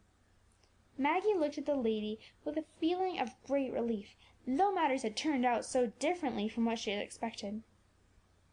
"Now listen to me," said the lady, "and I will tell you all about it, but it is a long story. My husband was in the army and absent a good deal. I was living here when your mother came into my service, and her faithfulness and devotion soon attached me to her strongly. The death of a brother made my husband heir to some property in Bavaria, and he got leave of absence and went to visit it. He took as his attendant a worthy soldier named Hilarion, a man who had long served him faithfully, and I took your mother to wait on me. Hilarion proved as useful on the estate as he had been in the camp or field, An affection sprung up between him and your mother, but the projected marriage was long delayed from their unwillingness to leave us.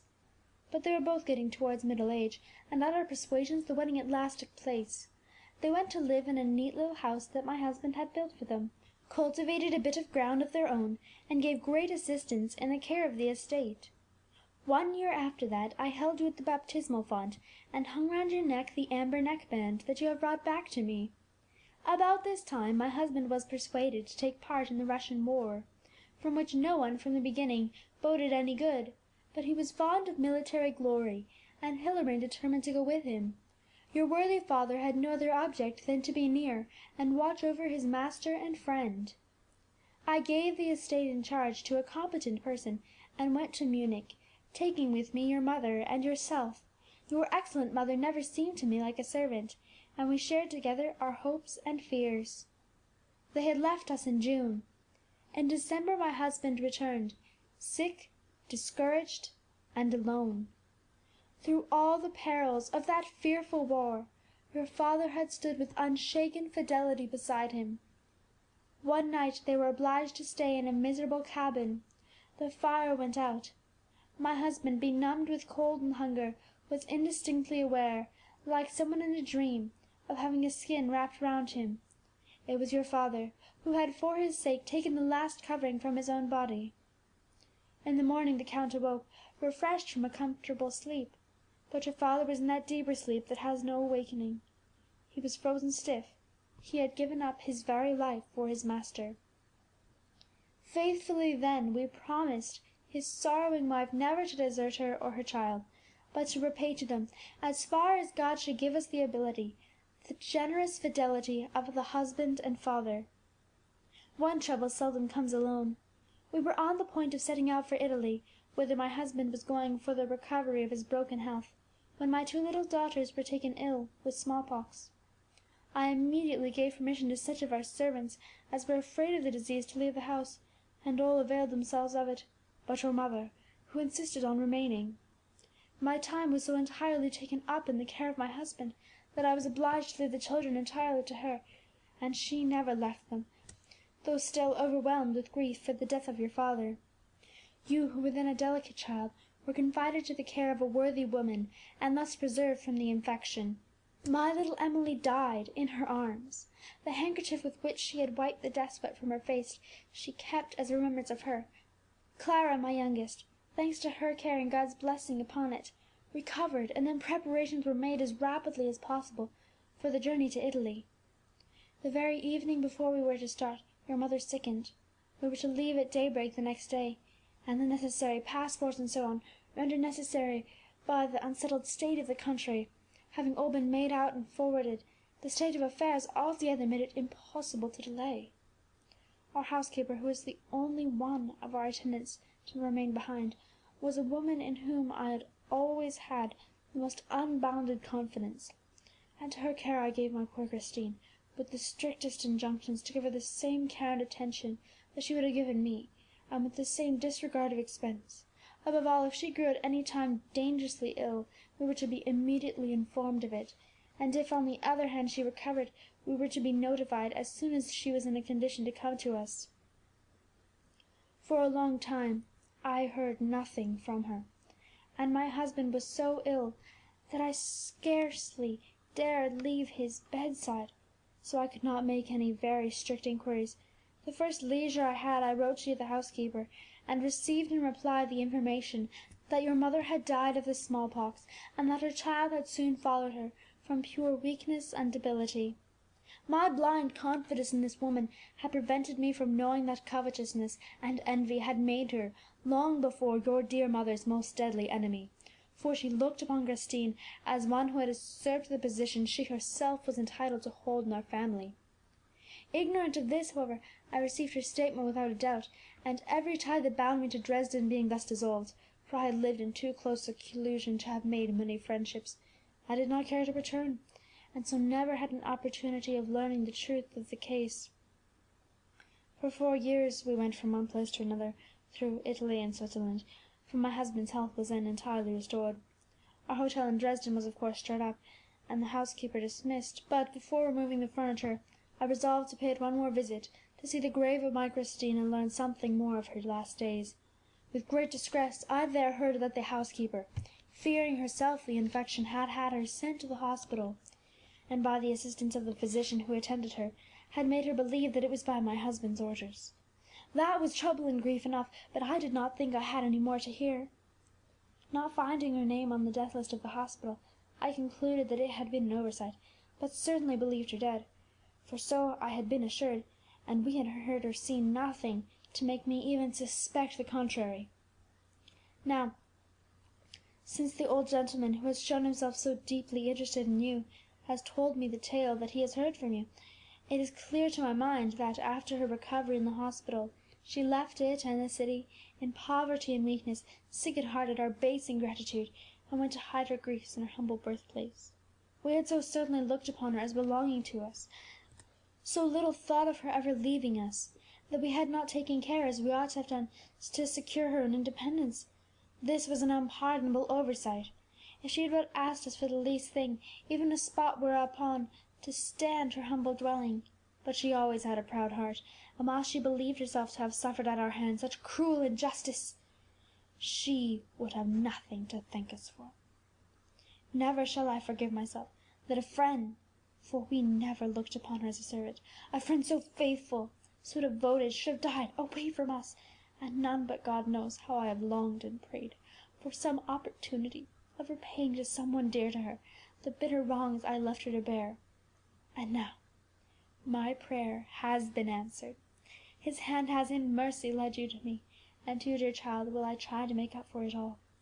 I am besides your godmother, and as my own only daughter is married, who can be so fit a person to take her place in my house and heart as the child of the woman who gave her own health and strength to save hers? Come and stay with me, Margaret. Come and be to me as a daughter, and let me feel that I have still about me one to love and trust.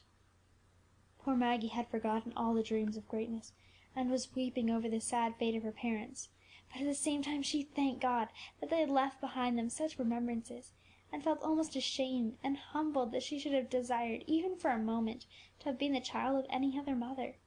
How delighted she was that the countess knew nothing of all the foolish thoughts the good old doctor had put into her head. She scarcely dared look at her, lest she should read her folly in her eye. The countess now promised her that she would come the next day to see the colonel and his wife, and beg them to release her. "And then," she said, "you shall remain hereafter with me, and may the Blessed One help me to take better care of you than I did of your poor mother." Deeply moved, yet with a heart vastly lighter than when she entered, Maggie returned home, thinking over all that had happened in the course of her young life, and admiring the strange and wonderful, yet very simple ways by which the Father in heaven had worked out the promise made to mothers who, like hers, had tried hard to serve and honour him. "Leave thy fatherless children unto me, and I will keep them alive." Not a single day had she ever passed, poor and parentless as she was, but she had had plenty to eat and drink and wear, a good fire when she was cold, and a good bed when she was sleepy. It had all seemed to come naturally.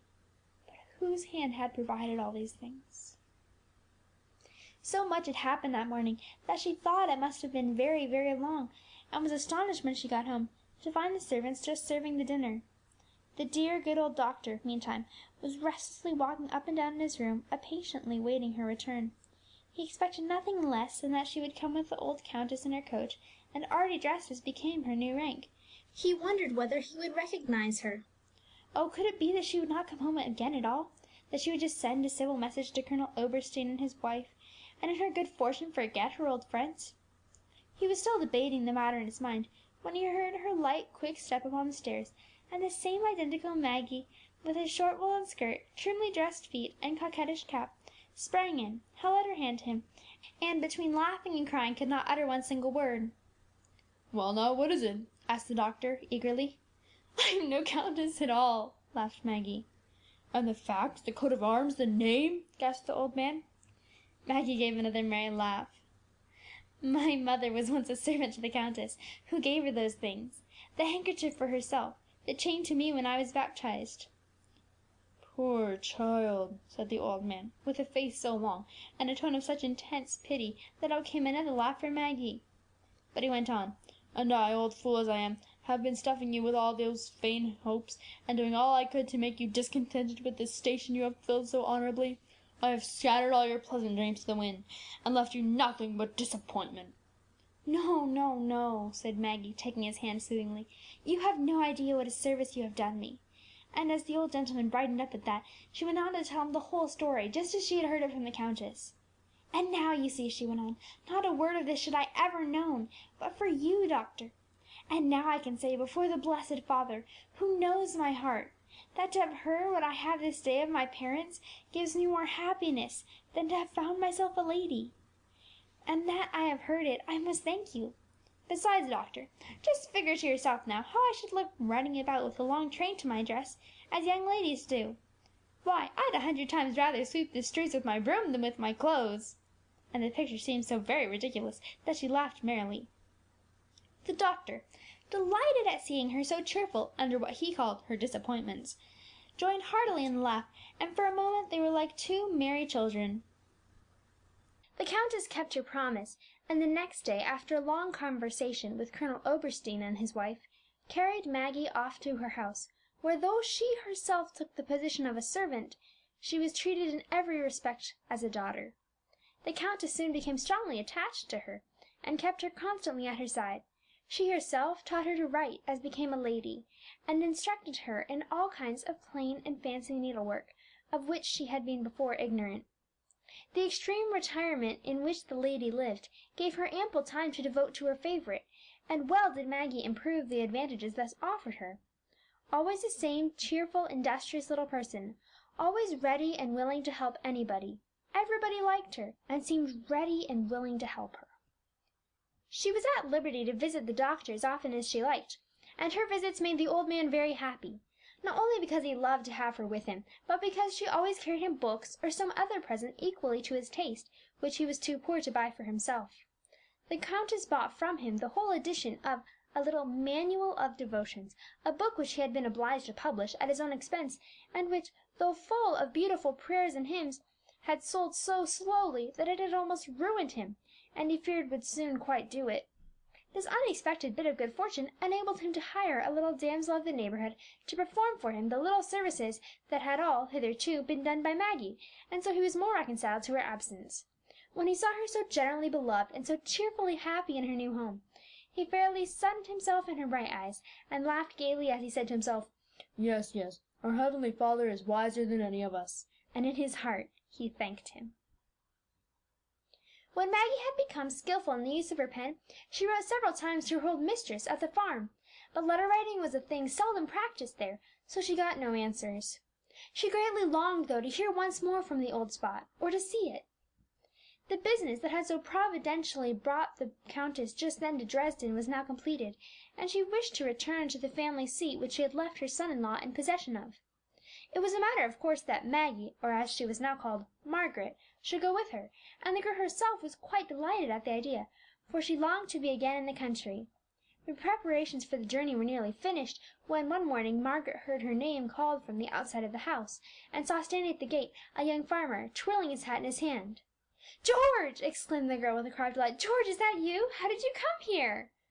George was so delighted at seeing her again, and at being so warmly greeted by her, that he at first forgot his errand. It was a sad one. His mother had been for a week dangerously ill, and Lisa was married. Things wouldn't go right, and there was nobody to take care of the sick woman and keep an eye to things about the house. "Then we thought of you," said George, "and both father and mother were quite satisfied that you should come, and so they told me to greet you heartily from them, and to bid you to come at once as is your duty, and not to desert them in their hour of need. As to the wages," he half whispered, half muttered, "you won't lose by it." The Countess, who had heard of the arrival of Margaret's visitor, now came out and spoke to him very graciously, bidding her take him into the sitting room and treat him with all hospitality and attention. George looked around him at the splendid furniture of her present home, and saw her moving about among it all as though she had been used to it from her babyhood. He looked too at her fine rich clothing, so different from the ragged old farm dress, so soft and delicate in its material, so neat and so becoming in its fit. He saw that grand as was the lady who owned this fine house, Margaret was to her more as a child than a servant, and, with a heavy heart, gave up all hope that she would listen to his request, and made up his mind to return home without delay. But he knew very little of that kind heart. He knew very little of the high and holy principle by which the orphan girl was guided, that if she felt she ought to obey the precept, "Do good to those who hate you, and pray for those who despitefully use you and persecute you," still more would she feel it to be a duty to do good to those who in her hour of utmost need had given her a home. She went herself to the countess, and told her the business upon which her old friend had come, adding, "His parents took me when I was a poor orphan, and must else have died of want and misery. It is only natural that I should do what I can for them now that they are sick and in trouble. So, if you will permit it, my honoured mistress, I would like to go back with George." "Go, dear child, by all means," said the countess kindly, though it made her sad to think of parting with her even for a little while. "Go, as you say, it is your duty to assist those who did so much for you, but do not stay longer than is absolutely necessary." Many arrangements, however, had to be settled between them before Margaret could go, and the lady determined to postpone her own proposed journey until she could hear from her exactly how long her stay at the farm would be.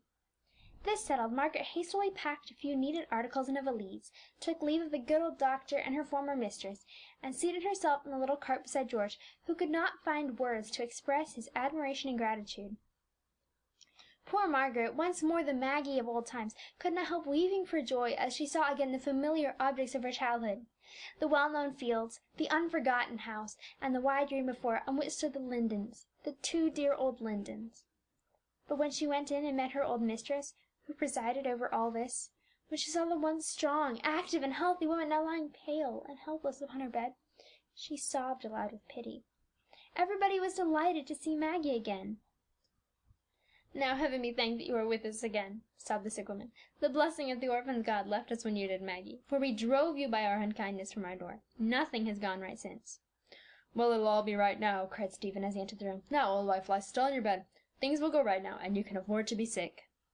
Maggie was delighted to find that, though she had indeed a great deal to do, health and strength were given her for the purpose.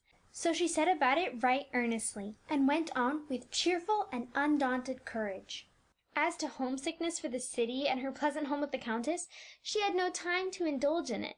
She rose early and went to bed late, toiled unceasingly about the house all day, and watched by the bedside of the sick woman nearly all night.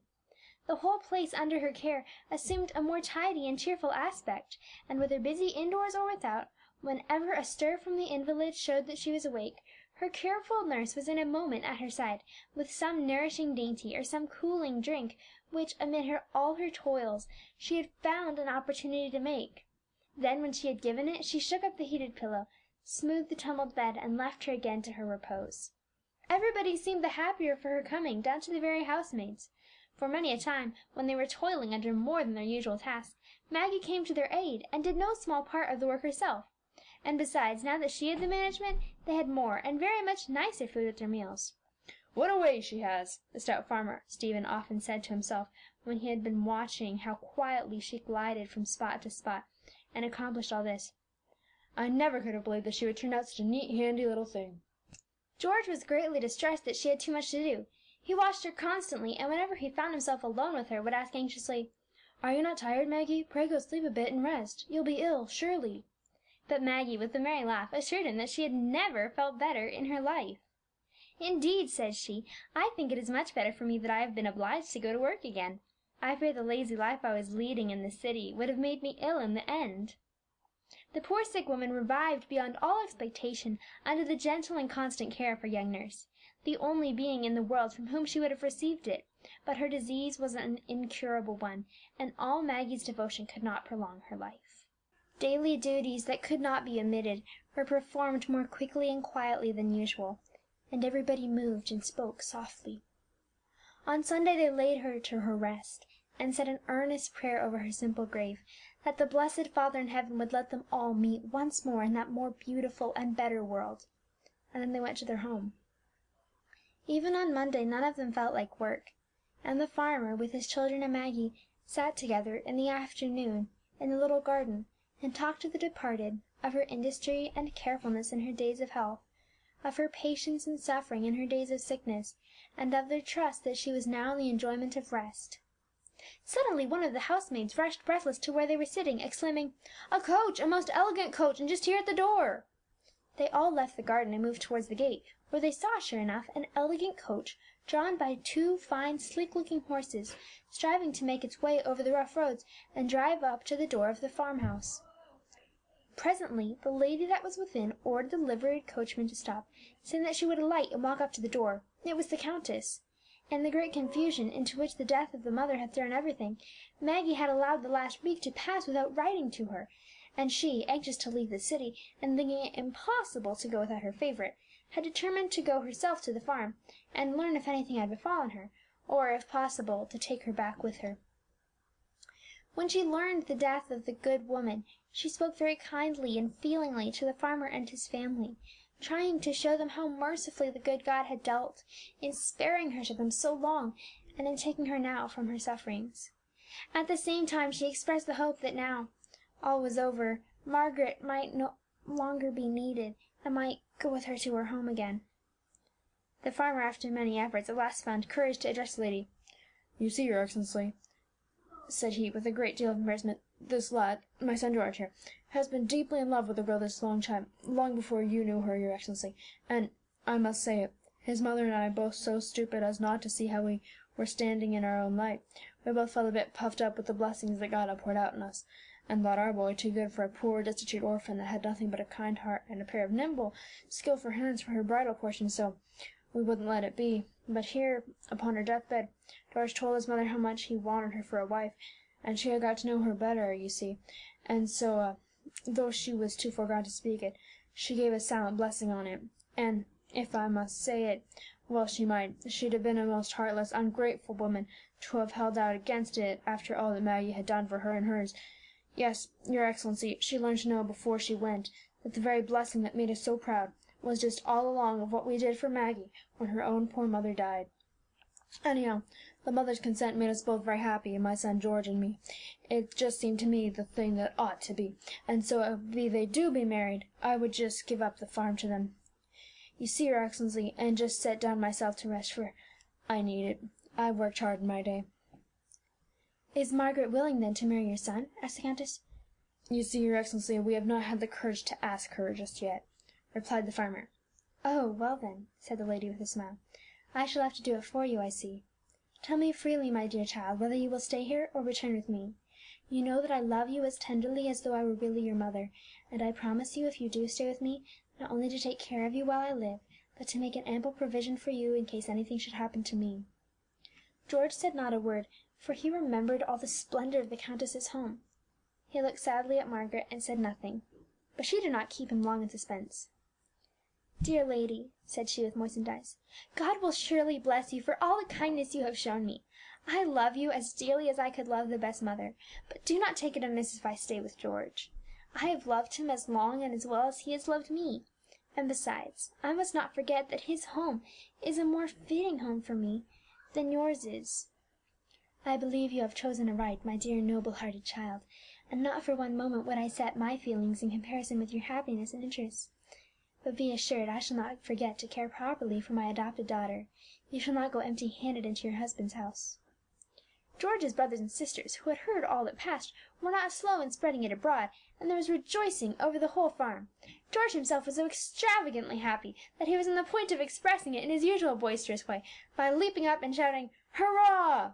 when he recollected, just in time to save his good name, that he was in deep mourning, and that there was sorrow as well as gladness in the house.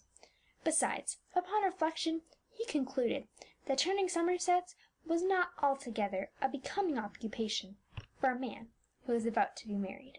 Many years have passed since the little maiden of our first acquaintance drove her flock of sheep into the farmyard. The farmer's house stands there still, and every chair and stool occupy the same place within it that they did in the days of poor old Granny. Maggie, too, is there, but no longer as the orphan dependent upon charity for a home. She is now the mistress of the farm, the house mother.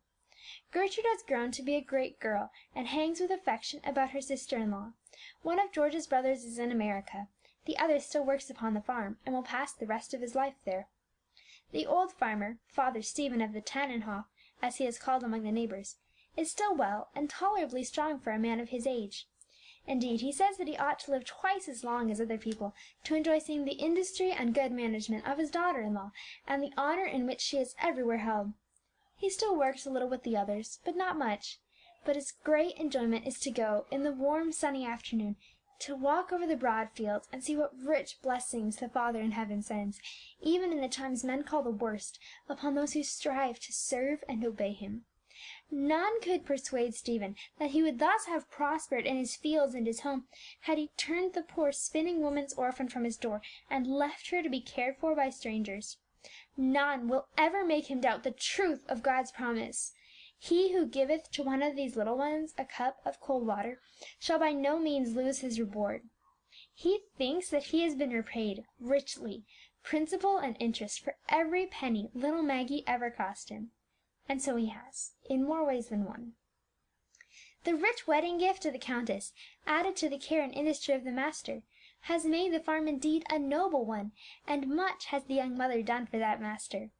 Guided by her gentle precepts and example, he rules in joy and friendship all who surround him in the house and in the fields, and above all, in godly fear, he seeks to do not only what seems best for the worldly interests of his family, but what is right in the sight of God, and will bring down his blessing upon his toil. And amid all the prosperity that is thus bestowed upon her, amid all the abundance with which she is surrounded, Maggie has never forgotten that once she lived in this very house, a poor, destitute orphan, thrown by God's providence upon the charity of those whose place she now fills. The orphan never goes unrelieved from her door, and when the harvest is gathered in, bountifully is the table spread at the Tannenhof, not only for the reapers who have gathered it, but for the poor gleaners too, live they far or near. Nor is that all, for what is left from the meal never comes again upon her table.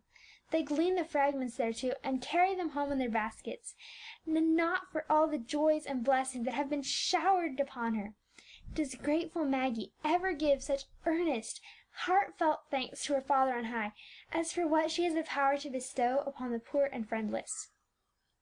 That she once lived at service in the city with great people, least of all that she was, yes, and still is, the dear adopted child of a countess, none will ever find out from her style of dress, any more than they would from her behaviour or manners, though some might fancy that they could see its influence in the neatness and cleanliness with which she dresses her children and keeps her house, or in the winning softness of her voice and manners.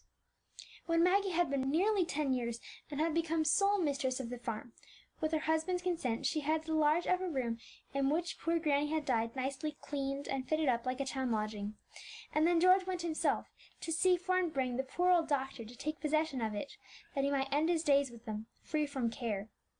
But alas, he was too late. The doctor was dead. They had found him one morning lifeless in his bed.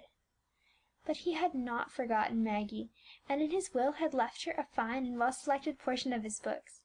To herself it was almost a valueless gift, for she had little leisure and still less inclination for reading. But for her children it proved, in after years, a valuable inheritance. Though the old man never occupied the room so nicely prepared, Maggie soon after had the delight of receiving a visit from the Countess, accompanied by 2 of her young granddaughters, who all came to pass a week with her. Indeed, they would have stayed longer, but the little ladies ate so much bread and fresh butter, and drank so much rich sweet cream, that they both became ill. Before the Countess left, however, she made arrangements for erecting a neat gravestone to the memory of poor Christine, the spinning woman, as she was called throughout the neighbourhood, but to her the faithful servant and valued friend.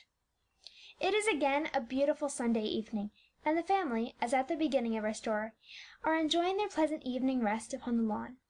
George and Maggie stooping a little, the old grandfather in his great leathern chair that has been placed in the sun, and 2 rosy-cheeked boys and a strong healthy girl are wandering about, as George and his brother and sister are used to do formerly. But instead of the orphan Maggie, there sat our eldest son, reading from the Bible the story of Joseph and his brethren. So clear were his tones and so earnest his manner, that the old grandfather declared he must be a clergyman. In Joseph's dream Maggie saw the counterpart of her own, and nodding and laughing to her husband said, "Didn't my dream come out too? I was to be a queen, you know." George looked round at his bright, healthy children, and abroad upon his broad, rich fields. He thought too of the peace in his home, and then looked at his faithful wife. And when he had done all this, he felt very much like making some kind of a speech. But all his life long he had never been a speech maker, yet his heart was so full that he must say something. So he took the Bible from the boy's hand, and only observed, "Give it to me, and I will read something too." It did not take him long to find what he sought, for he was well read in the Holy Book, and soon he began to read. "Who can find a virtuous woman? For her price is far above rubies. The heart of her husband does safely trust in her, so that he shall have no need of spoil. She will do him good and not evil all the days of her life. Her children rise up and call her blessed, her husband also, and he praiseth her. Many daughters have done virtuously, but thou excellest them all. Favor is deceitful, and beauty is vain, but a woman that feareth the Lord, she shall be praised." The tears rose to Maggie's eyes, and she bent her head forward like a queen upon whose brow they were about to place a crown. But it was already there. The love of her husband and household was the crown of her rejoicing.